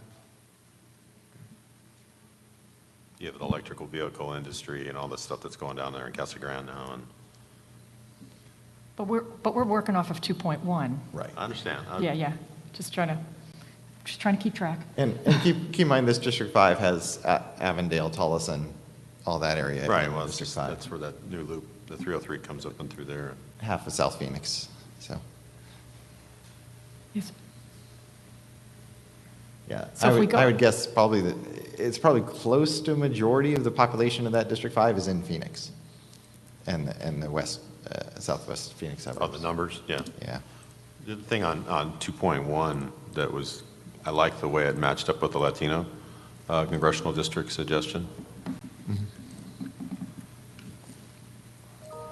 So for District 2, part of the concern there is that we have a very heavily tribal, a lot of tribes represented in District 2. So that's where I think we just need to take a closer look when you come back with your two versions, kind of see how the demographics look as well.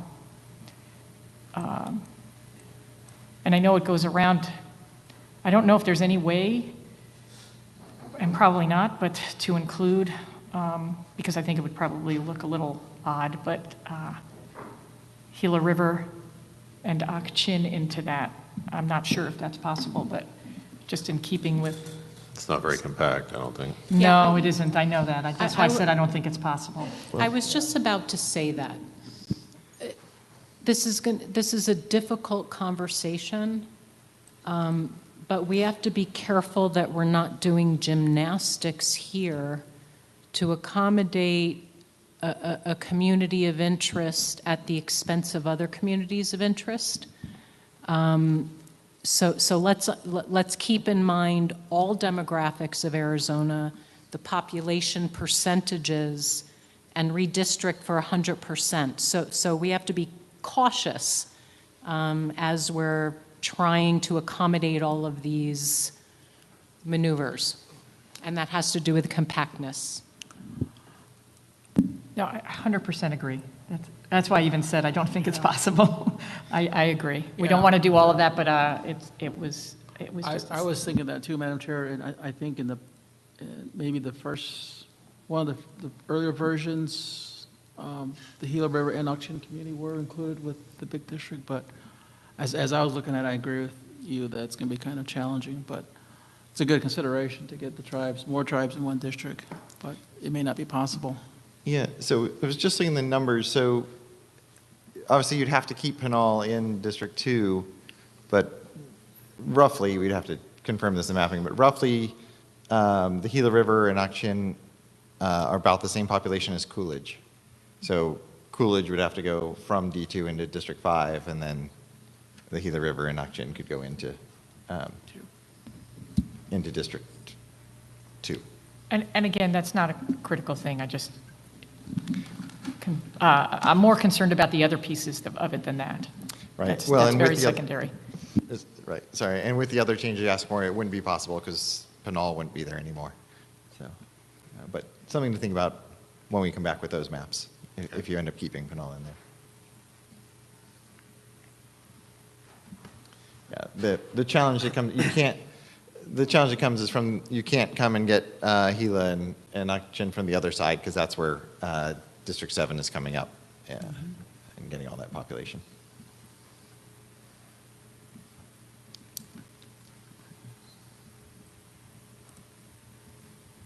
Okay, so now what we could do is maybe get a couple of examples for District 2, right, for the next time.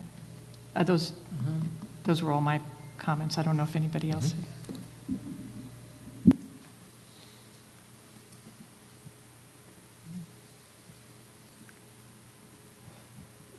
The advantage of keeping Graham and Greenlee down in District 6 is that it really needs the population, especially if District 7 came down out of Maricopa County a bit. And it would, that District 7 then would cut into a little bit more of Tucson. So that's one reason I favor keeping Graham and Greenlee with that District 6. And I would suggest on District 6 at a minimum, and it's a minor population thing, that it needs to go north of that Pinal County line to pick up sort of the greater Marana and that Saddlebrook area, and it needs to go up, a third of up to Red Rock, up past Red Rock on the I-10. And so it picks up Saddlebrook north of Oro Valley and Red Rock north of Marana. Those are going to be major growth areas. And I would agree that it should pick up Saddlebrook as well. I think that's a good suggestion. My main thoughts on, and this may be a discussion point that we have a few times, just the Graham and Greenlee counties, I don't see them as relating to the border to the same. Cochise is such a border county. There's so much that goes on there that relates there. And Graham and Greenlee, in terms of what they do, the economy in there, just doesn't, I don't see the connection. There's actually some mining connection and there is some, but I guess I'm ranching just, connection. I see them connecting more to the north in terms of their economy is all I'm saying. I mean, not that there's of course some, but that's part of why I'm looking at that as a possibility. But I do agree about Saddlebrook that you're saying, those points. And Red Rock, yeah. Yeah.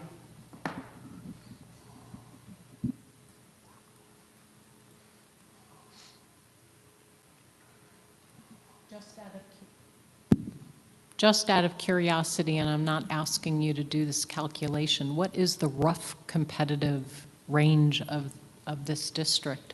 Which one? 6. Which district, Eric? Current District 2? 6. Oh.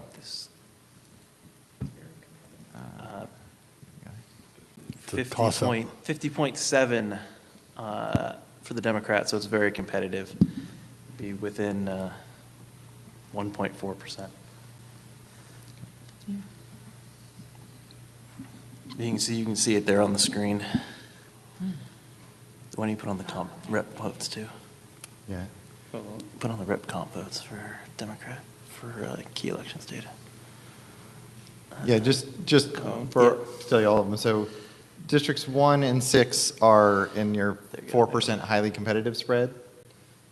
District 4 is in the 7% competitive spread, and all three of those are competitive on our their swing districts as well. They've gone each way, and then Districts 2 and 8 are in the 7% spread, but do not have a history of swing elections, so they're somewhat competitive.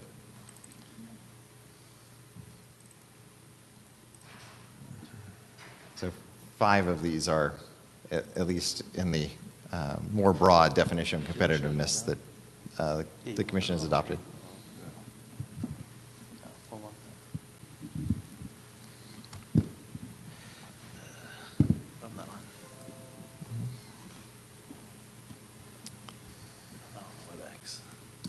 You make Mark the presenter. I got to join the WebEx. Hold on a second.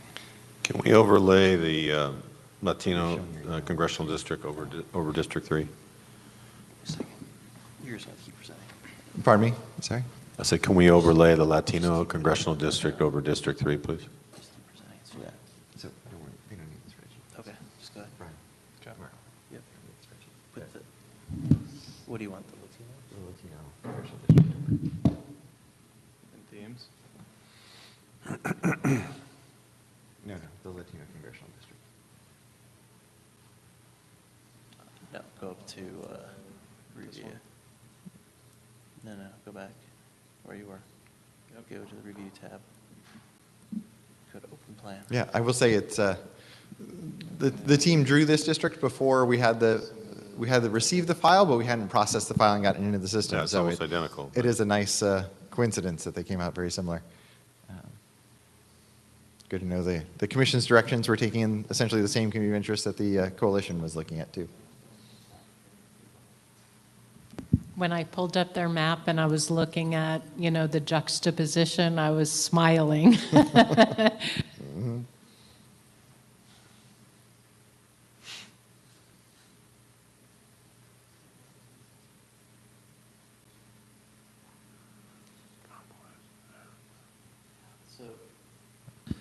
So the yellow is the AZ Latino Coalition's southern congressional district that they turned in. Right, we wanted the one that was down to the Phoenix. We got the other one. You want the, D3, or the Phoenix. oh, you want the Phoenix one? Pull up the Yeah. Phoenix one.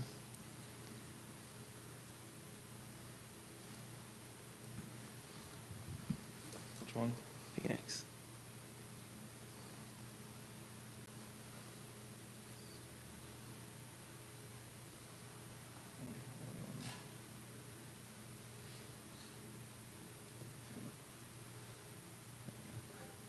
So the yellow is their Phoenix district that they turned in.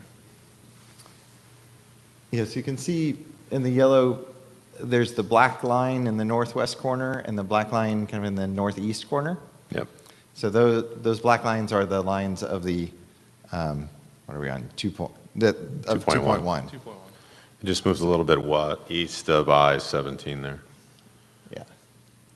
Yeah, It picks so- up a little bit of the, what do we call it, the Indian School corridor there along the top of the 202. Yeah, so you're saying yes, the proposed district from the Latino Coalition goes a little bit wider in the north and doesn't go as far west as the 2.1 map does.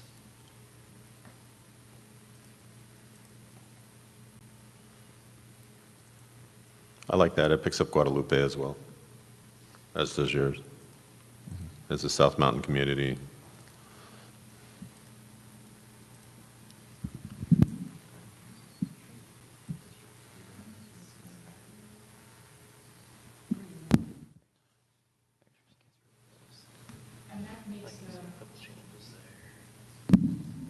The VRA, what they've put together versus what we have, I think still meet the VRA requirements, or I guess we can look at that on Monday.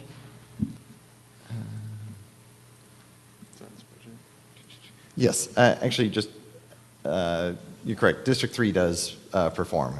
It is an effective district by Dr. Hanley's benchmarks, and I think it's safe to say that since they proposed it, it would be an effective district in the eyes of the coalition as well. So both of them So would there's parts qualify. of District 4 that I think need to move up into South Scottsdale and take all of Tempe.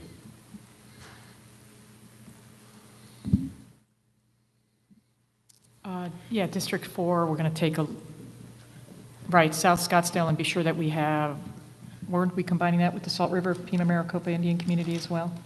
I think so. Into that, but definitely South Scottsdale, yeah.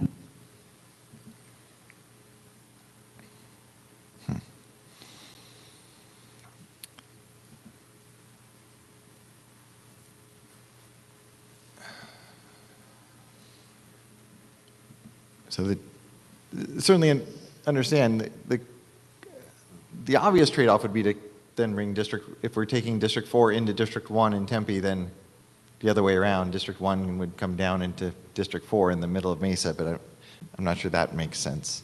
So I don't know if that's your guidance, or I guess since these are balanced, everything that District 4 picks up, it has to give up something.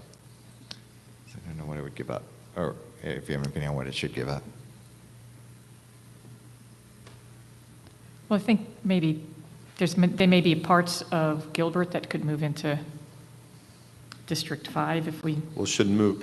pick some of that part of Tempe and South Scottsdale into 4. You take the western third of Mesa,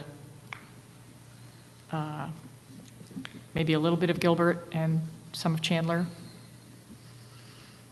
I'm not sure about population balance. That's what you all will know. Right. Well, but Doug, if you moved the community of Ahwatukee into the Chandler district and you moved District 4 up around through Arcadia up into the Biltmore, and took in Tempe and South Scottsdale, that would be sort of what the current District 9 looks like currently, correct? Ahwatukee into with Mesa. I think Ahwatukee's in CD9 now. I don't remember where the boundaries are, but. Yeah, and I think it's part of that alignment with the school districts a little bit. And, Yeah. and I think they have a lot. Yeah, Brian's got the current lines on there for you so you can see. Yeah, so Ahwatukee is in District 9 right now. So, Well, one question would be, if we're thinking that we want to look at the Latino Coalition's District 3 proposal, once you insert that instead of the 2.1 District 3, other things will then have to be, it's like the domino effect, right? In kind of central North Phoenix and the West Valley, yes. Not in the Southwest. Our lines are essentially identical along the Phoenix-Tempe border and Guadalupe and in that area.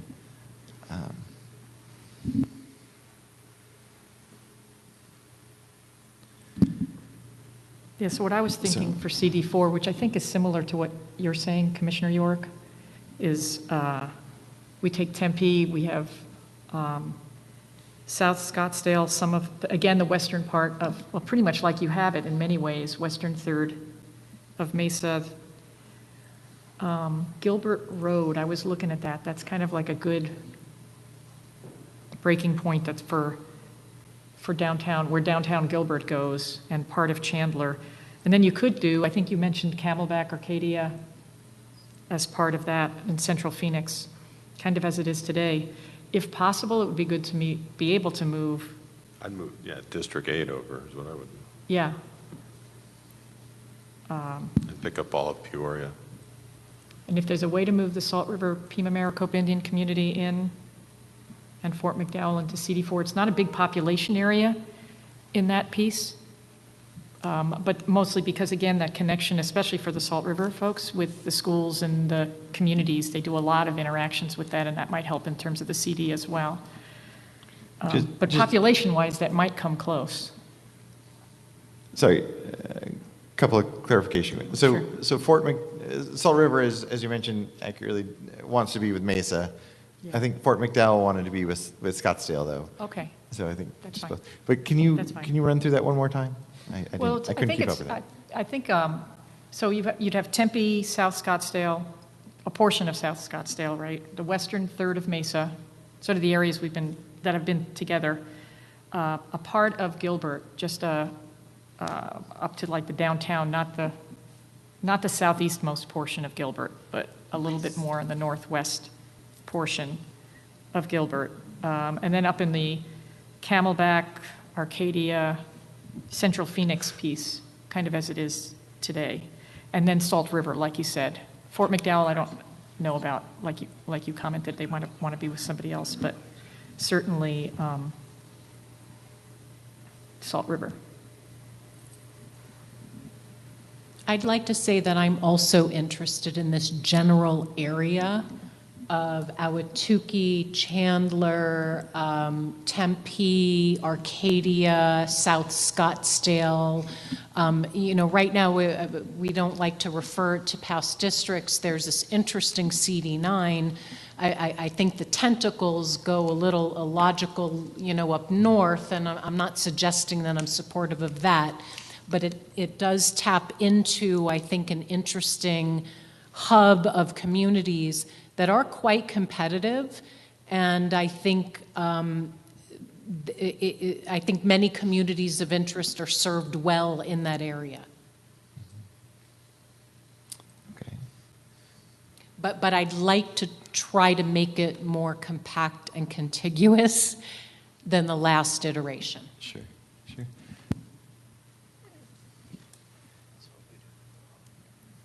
So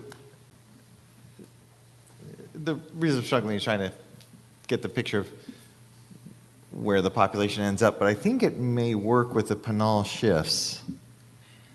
As District 5 picks up District 2's part of Pinal, then that would pull it out. Oh, that may go against us, actually. Okay, well, we can take this as a direction and see what we can do with it. It's going to be a tricky way to get the population moving one way to come back to the other side of it in that That's Valley. But we can take that and try to look at the main goal is to have kind of that. And I'm asking this just to confirm my understanding that the main goal is to have kind of central, northern Tucson, South Scottsdale, all in one seat, as Tempe, opposed to. you mean. Oh, I'm sorry. Yeah. So yeah, central and northern Tempe, together with South Scottsdale in a district. Well, and also, I think that I think all of Tempe would end up going in there with, you've got Ahwatukee and parts of Chandler and Gilbert. Well, West Mesa is probably more like Tempe than Chandler. Right. Well, north, I agree, West Mesa for sure, but I'm also thinking of West Chandler. I'm not thinking of all of Chandler or all of Gilbert either. I was thinking for CD5, you would basically have Gilbert, most of Gilbert in there. East Mesa would go into 5. That's where you could put in things like Queen Valley, Gold Canyon, which wants to be together in that area. You could have Santan Valley, Apache Junction, and that would cover most of Gilbert.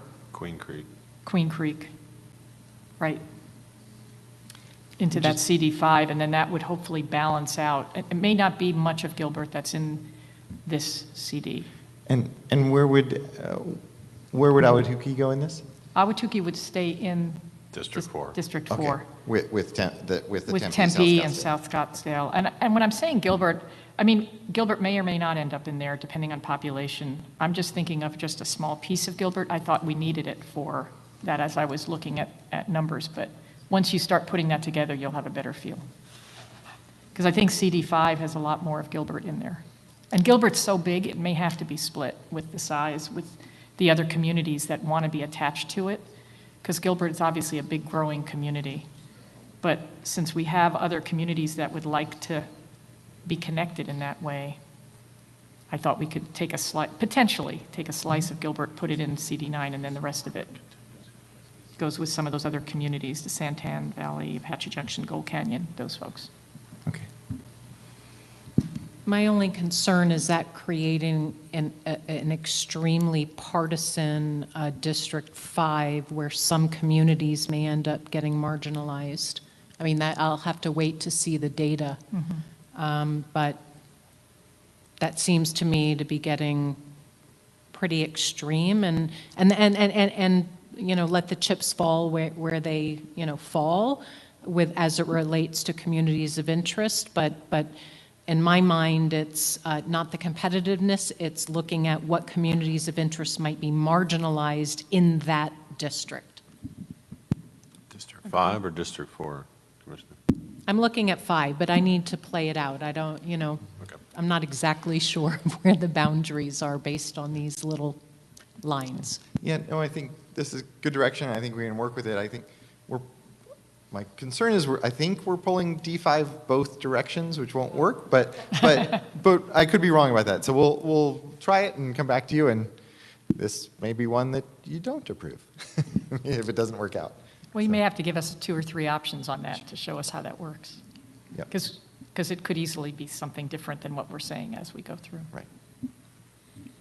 And right now, based on the grid map, I mean, this version 2.1 CD5 is very balanced one way, much more than another. It is, as you said, not competitive. I have a question on District 7 as it comes up into the Phoenix area. Is there a bunch of population right up in that very northern tip that's next to I mean, is there a reason the District 7 has to come up this far? And what happens to that population if it didn't go in District 7? Is there room to move it into District 3 or? But is that a bunch of people in there, or is it a? So if I recall, 89,000 people are in Avondale and 95,000 are in Goodyear, and we initially had put both of these communities into this district. And then for population balancing, we brought District 9 down, and for population balancing took the northern tip of Goodyear, and we had to split the northern tip of Avondale into D3 and a little bit into D9. So I guess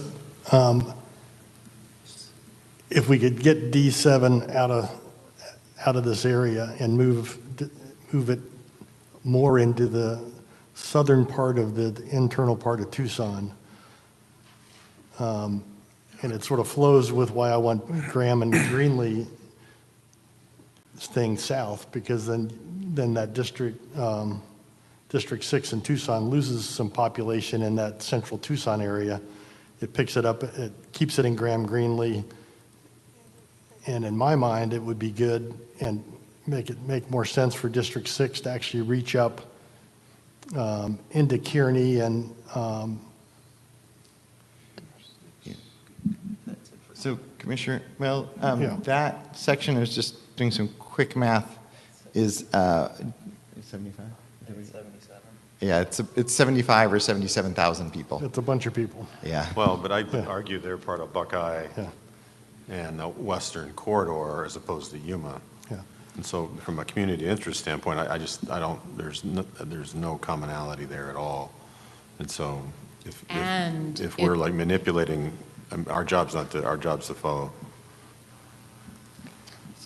They are a Because- very fast-growing community. Right. That, really needs consideration, and I wonder if they're going to be represented. They more and more are identifying, I think, with the broader Maricopa County, with the transportation links.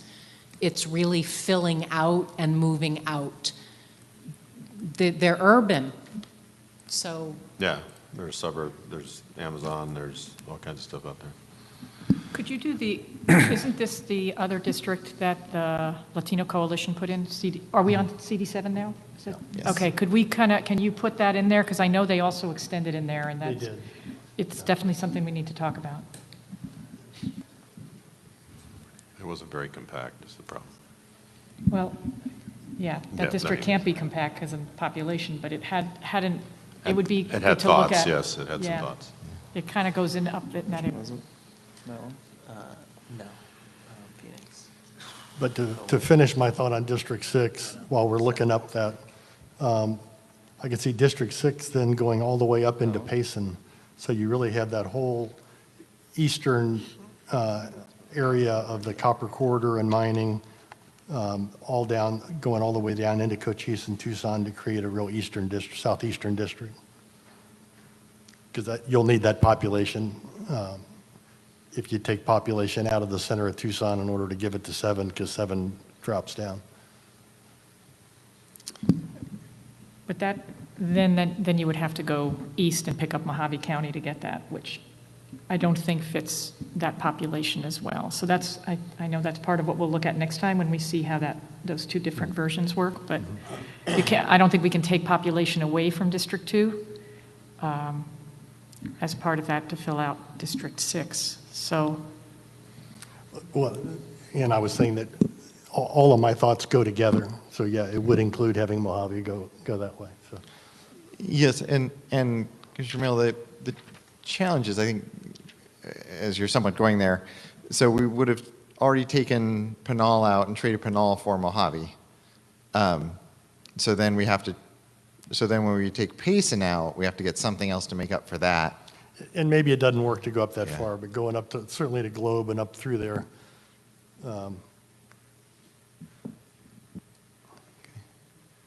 These are all works in progress. Yeah, I mean, it might involve adding La Paz into District 2 to offset Globe kind of thing. I'm just guessing at the numbers, but would that be something you'd want to see? I think that'll hurt District 7 on trying to get the Hispanic majority minorities. I don't think that would be good.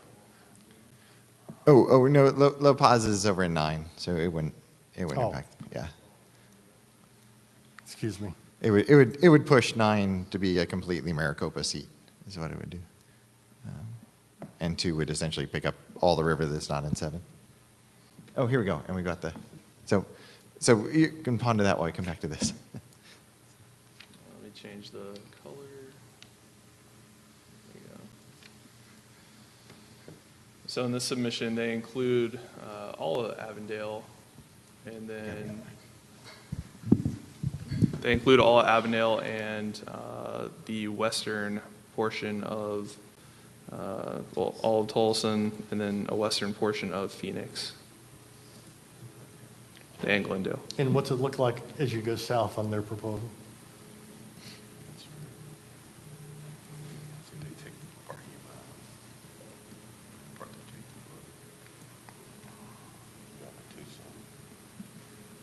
And their focus district is showing everything in the yellowish orange.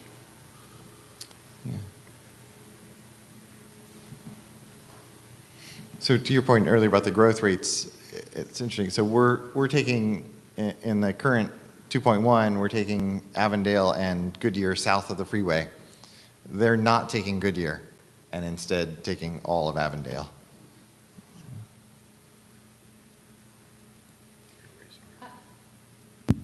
I don't recollect, and maybe staff or colleagues recollect, have we heard from leaders or many constituents in Avondale and Goodyear about their preferences with the congressional lines? I just recall Goodyear. I don't really remember anybody from Avondale. And Goodyear spoke to what we said, big growth. They see them going out. And connection to Phoenix, but also the west. Yeah. Yeah, I just remember the Avondale Buckeye Goodyear comment that was made was that our population matches Yuma. Why don't we get our own voice? So I recall that as well.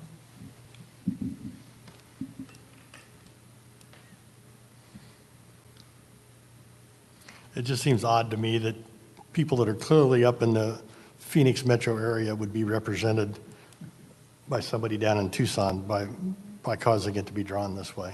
Although I realize that's the way it's been also this last decade, but it doesn't seem to be a good thing to me. no. I think the issue in general, right, when we get into these areas, the more rural areas, it's difficult to find that balance in terms of the representation. And so it is what we've had, and it's what we're going to continue to have to some extent in terms of that, because we can't find, it's hard to find those connections with that. We could play around with taking some from District 2, from Pinal County, and placing that in District 7 as well, as a possibility.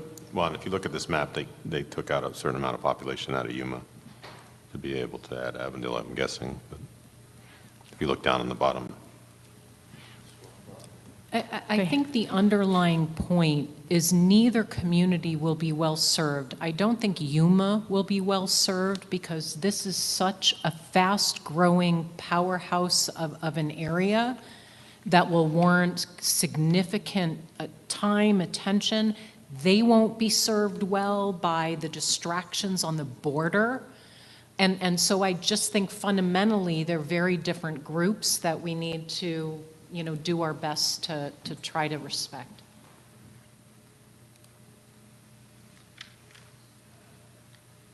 And this is also the VRA district, so we have to figure that out as well as part of it in terms of those connections. This has, I think, the Quechan tribe. District 7 is the VRA district. Yes. Yeah, that's the one I was. Isn't that the one we're talking about? Yeah, you said this, and so I want the Did I say public the to wrong know. one? No, you're fine. Okay. Yeah. So this would be Yuma, San Luis, Santa Cruz, Tohono O'odham, It would include, what, Somerton, the Quechan tribe, which is right along the border as well. But the problem is getting that population, right? Is it go north or is it go a little bit further east and pick up some of Pinal?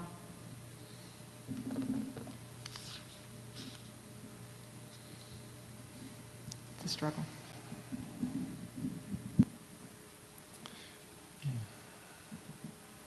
I mean, if it's the commission's wish, we can take a look at what happens if we take District 7 out of the kind of West Valley area and instead take it into the District 2 part of Pinal and see what happens. My feeling is we need to play around. That'd be a worse solution, taking it into Pinal. I would go into Tucson. I would be interested in seeing how that would work. I mean, we're going to need a few different options to take a look at and see. And I'm concerned a little bit about with Tucson, about diluting Tucson if we need to have I mean, Tucson as this large city needs a strong representation as well. But I mean, I think we're going to ultimately, Doug, I think we're going to need a few different iterations. So I'm fine with 2 or 3 different ones. Is that, I think that's what I just heard is there's one approach where, well, the goal of taking District 7 out of the West Valley one option would be to take it into Pinal. The other would be to take it into Tucson and then District 6 go into Pinal. Is that the alternative? Yeah, which I think is the better option. Right. But can we see, I'd like to see us have both of those, Yep. 2 or 3 of those different variations like you've got. I think you know which ones to, you know,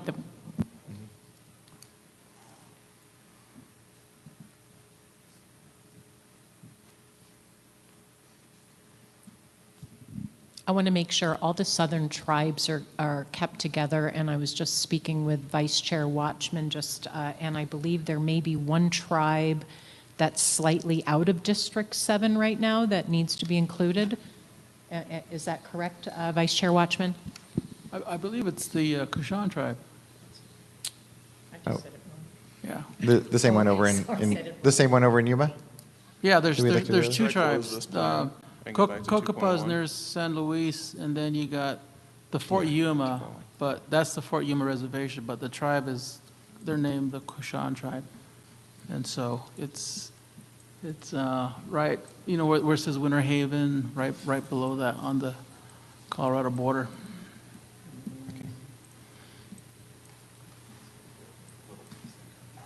This tribe goes into California too. Mm-hmm. Yeah, so, but I think it's cut off right here. Right there where the cursor is, yeah. On some of these where we're asking you to do multiple variations, do you have to balance the entire map and do the entire map for each variation, or can you just show us some alternatives for a given area and not worry about what happened on the rest of the map? I'm just trying to, from a practical standpoint, because we'd be fine looking at it that way, and then if we like one a lot, then we could give you more guidance, and then you could try to balance it all out. I don't know if that would be helpful to you or not.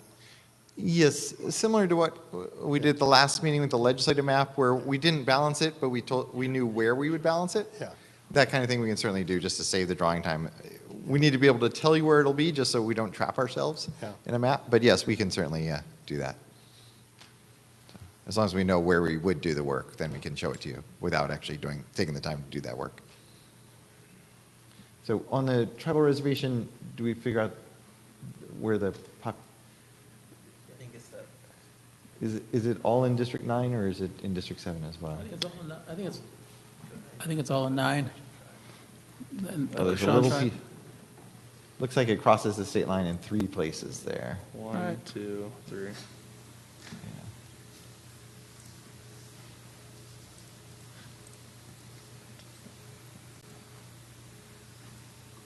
I don't know if they all have population. We can look and see if there's population in all 3 parts. And Well, on the Arizona side, that's where the capital is and the casino. And so there's, I know on this side of the river, right north of the fort. Mm-hmm. That's where most of the Kushan members reside. most of them reside near the casino there, in that Yeah, piece? Okay, yeah. good. Right north of the casino. They have Yeah. another casino in California, but that's about 5 miles. Well, where the I-8 sign is, that's where the other casino is. But that's in California. Okay. We can certainly take a look at it. The piece that Brian's showing right now is in District 7 with the other southern tribes, but we can take a look and see if we're missing any population from the other pieces. Yeah. Just looking at where they are, it might be, we'll look and see and tell you, Take a look. it might be hard to get to them because that's densely populated, in between, but we'll find out.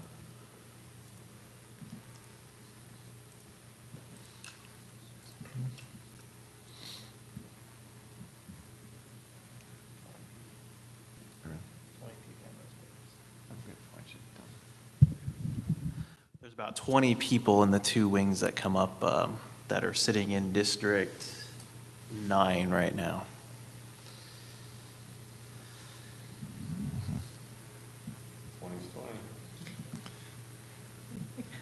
Are they in the middle one or the far one? I think there's more than that. They're right here on the edge. Oh, they are in that piece. Okay. So, And there's 5 up here. yeah, and 15 of them are in that part that Brian has highlighted in blue from District 9. So there's 15 in there that are adjacent, so we could move that easily. The other 5, what? Is there more people in there? No, you're getting all. Well, just what I have highlighted on Yeah, the screen no, right no, now I is mean, the blue from District 9 is the only piece there, yeah. Well, I think the point is it splits the reservation. So, Yeah. Yeah, the only concern about the other piece is that we have to look and see how many non-reservation people are between District 7 and that piece. But certainly we can get the 15 and we'll take a look and see if we can get the other 5 as well. If we can create districts where only 5 or 20 people feel a little upset, I think that's like pretty great. Yep. The other piece of this map, as you probably have seen, is that border between 7 and 9 is very rough right now. Obviously, we did not finally coordinate that. Those little jigs and jags are not chosen by choice. They're just getting to the population number. So we can clean that up.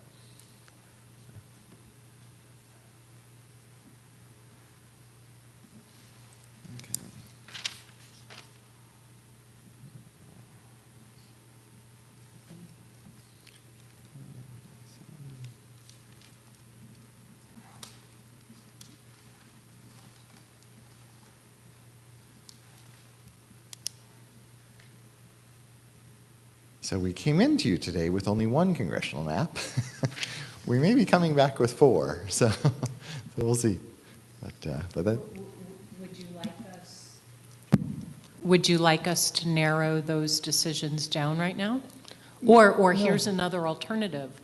Would you like us to move to other areas that may have, strong opinions that may then have ripple effects that will give you feedback about those other lines? yeah, I don't think you need to narrow them. I think we may end up taking advantage of Commissioner Mell's suggestion of the 4 we bring back may not be all fully balanced. They may just show you what happens with your requests, and then you can instruct us whether to proceed with those or not. But yes, if you do want to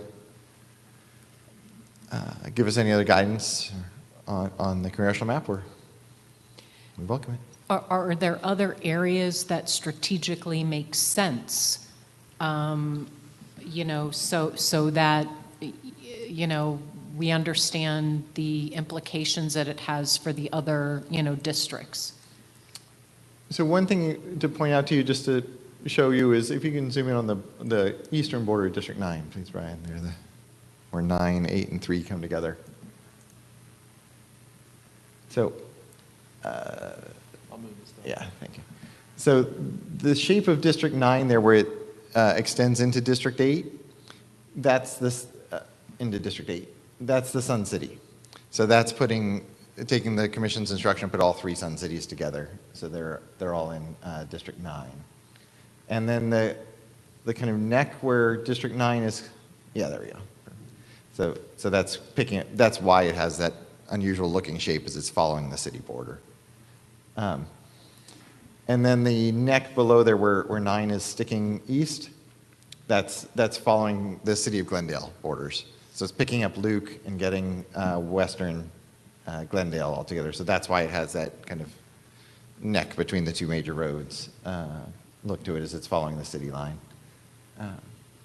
So not looking for any specific direction, just wanted to explain why those lines look the way they do there.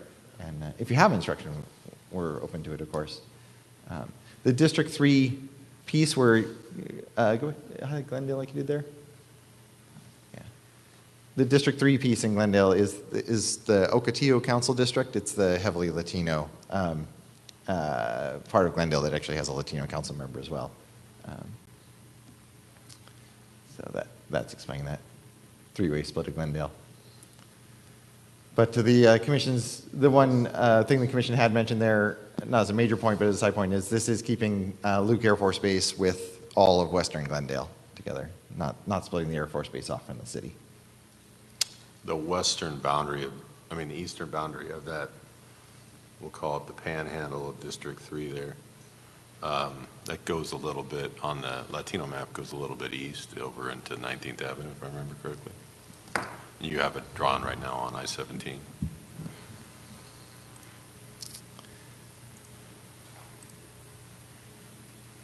Oh, the eastern border you're talking about? Oh, Yeah. The eastern border of District 3? Yeah.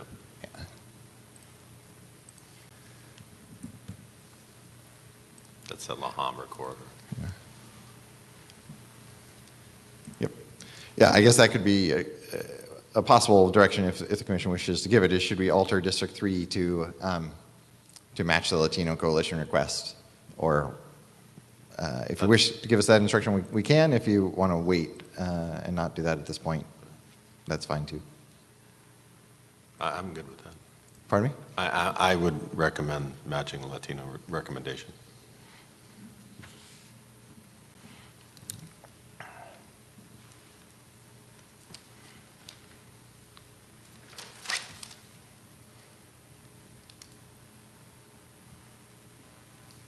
Are the other commissioners all right with that? This is the 2.1 District 3 suggestion, which is almost identical to the Latino Coalition suggestion. There's a few changes that the Latinos did to their suggestion, and I was okay with adopting the Latino suggestion. For District 3? Correct. Yeah.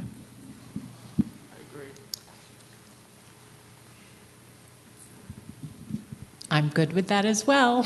Okay.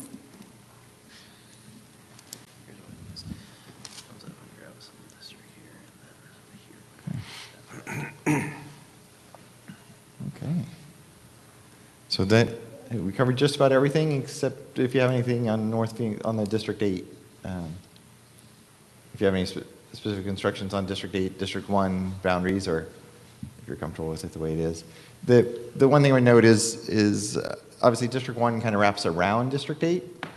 The reason we made that choice, and feel free to agree or disagree with it and give us other direction, is it's an unusual kind of C shape, but it means that Anthem, New River are with Cave Creek and Carefree, which is the reason to take them around instead of taking them straight down into District 8.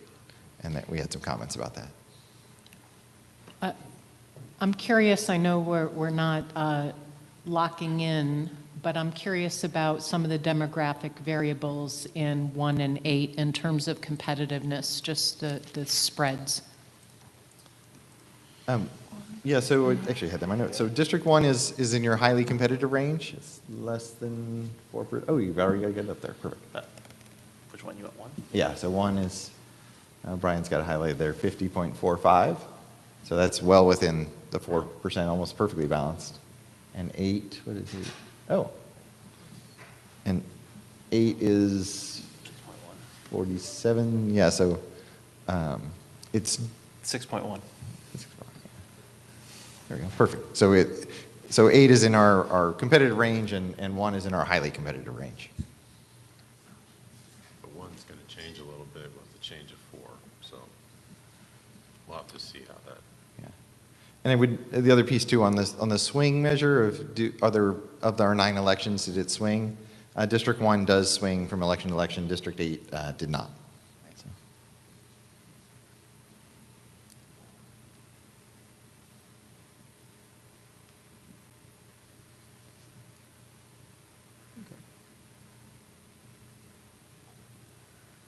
Yes. If you, without, unless you have specific directions in that area, we can just simply see what happens at District 1 as we make those changes down around Tempe, South Scottsdale, and go from there. Right.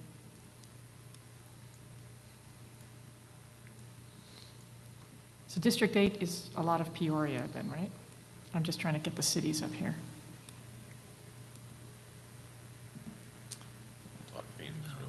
No, am I looking at the wrong map? No, so you're right. So it's all but far north Peoria, and then in between there, and it's the north half of Glendale. Okay. Yeah, so that's Peoria there, highlighted in red on the screen. Oh, go back to Peoria there, Brian. There you go. Yeah, so that the western border of District 8 is for the most part following the border of Peoria to get it. Okay. Almost all of it.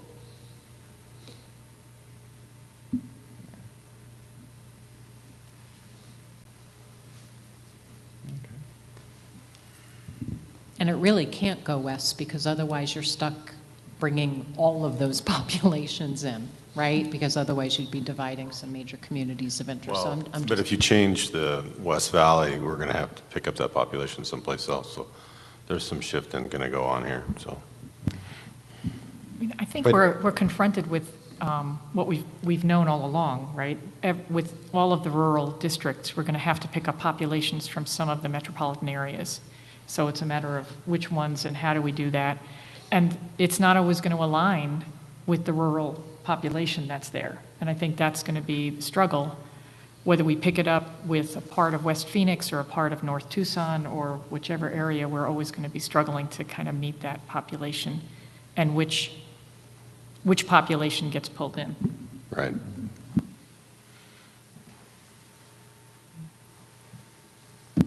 The alternative is to allow the rural outer skirts of Arizona to become more extreme. And I mean, there are alternatives. I'm just saying that you don't have to say that it's a given.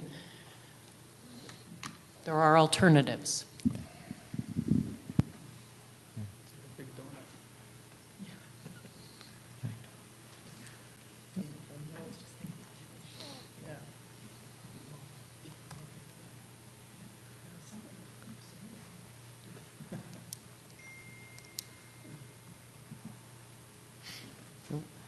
Sounds good. I think we've covered all the areas. If the commissioners have other directions, we're open to them, but I think we have a good set of marching orders.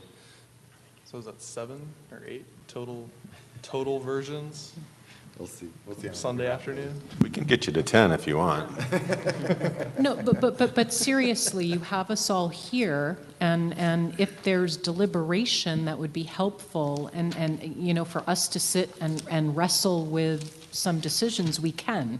I mean, I'm certainly not asking for tough decisions prematurely, but if there are directions that would significantly help you before the weekend hits, please let us know. You have 30 seconds. No, I think we have a good set. I mean, the challenge for us will be to take these away and see which ones do we just kind of test and bring back to you not fully population balanced, and which ones can we roll into a possible next map.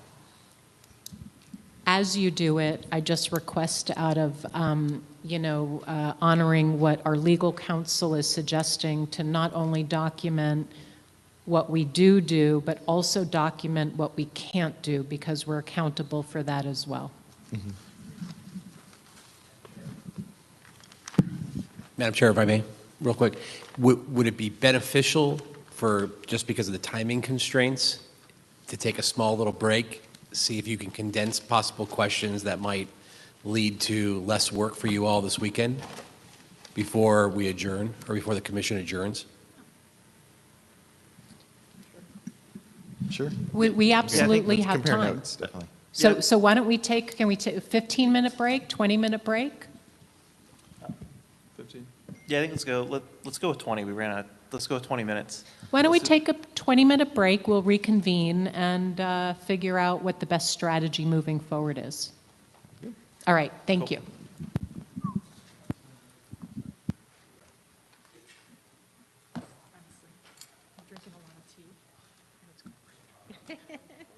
I love having it, though. Isn't it amazing?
Okay, welcome back, everybody. We look forward to your feedback mapping.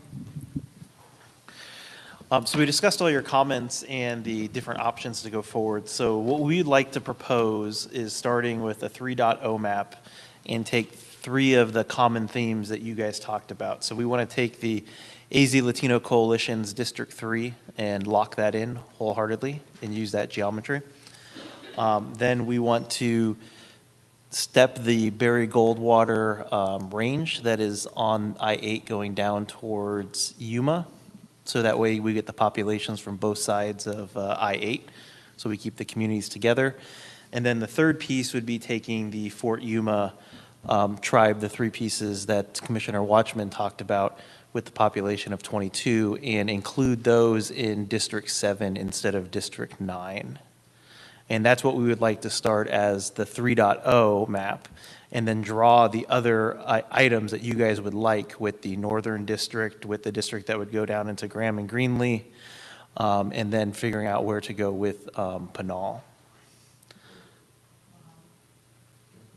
Yeah, Mojave in the Northern District, 100%.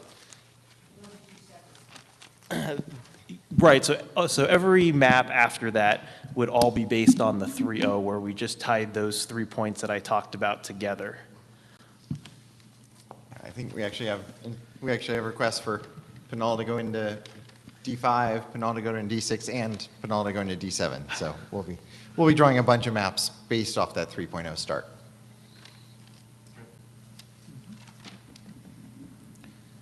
But I think with all of your feedback and comments, I think that was the most that we could lump in to get sort of a common set of 3.0 were those 3 changes. Doug, I don't think you saw anything else. No. Well, and then, so we have the changes to Pinal, and then the changes to the greater Tempe area, shall we call it? Well, on the West Valley also, yeah.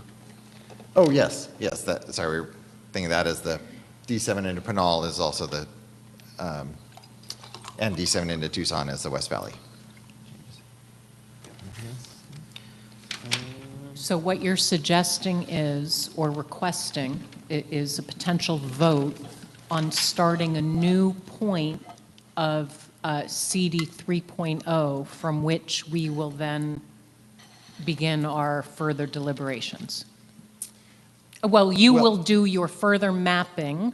We will get those additional maps and we can deliberate, but are you looking for a vote to provide that feedback for you to move into the weekend?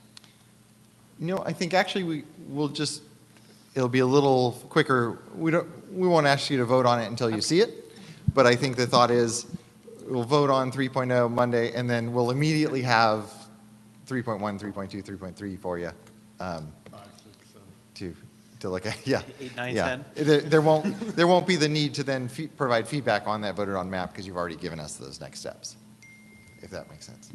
Got it. So we don't need to vote on any direction for the weekend.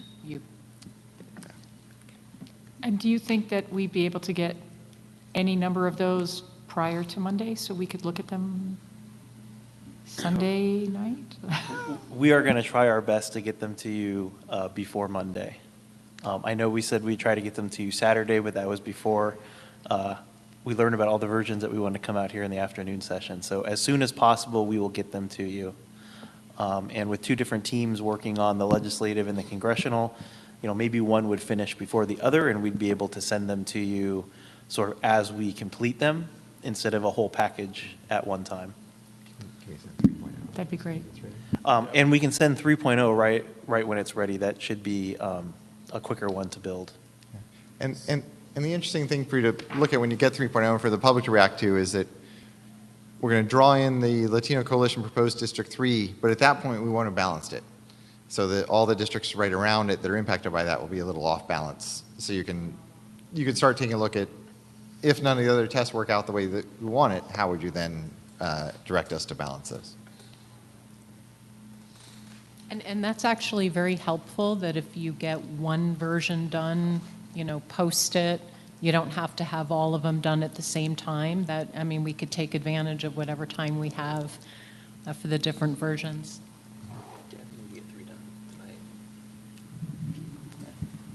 and sending it to you is in the form of posting it on the draft maps page of the hub site for 3.0 congressional, as well as the plans in the redistricting system. It'll be shared to the draft maps public, as well as to the draft maps that you all have access to.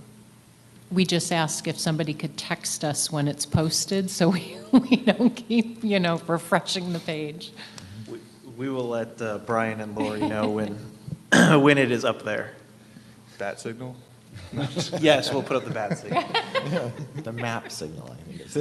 Or we could just all hang out here together this weekend at the Sheridan.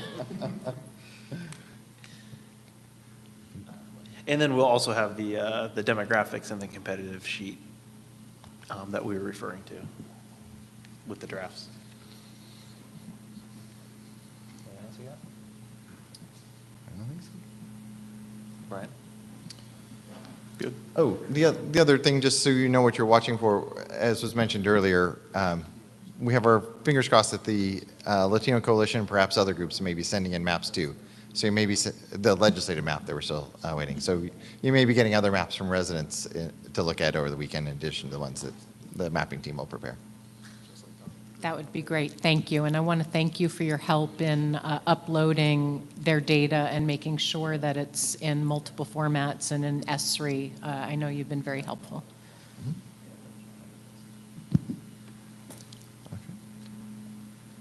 I think that's all we have from the mapping side for today. All right. Well, thank you so much. We know that you're working, overtime, and, thank you for accommodating, our very busy schedule. We know it's going to be long days ahead of you, but we're deeply appreciative. So thank you. With that, we are going to jump to agenda item number 10, next meeting date. It will be October 18th, Monday at 8 a.m., and we will plan to go from 8 to 4 p.m. With that, we'll move to agenda item number 11, closing of public comments. We'll now close public comment. Please note, members of the commission may not discuss items that are not specifically identified on the agenda. Therefore, pursuant to ARS 38-431.01H, action taken as a result of public comment will be limited to directing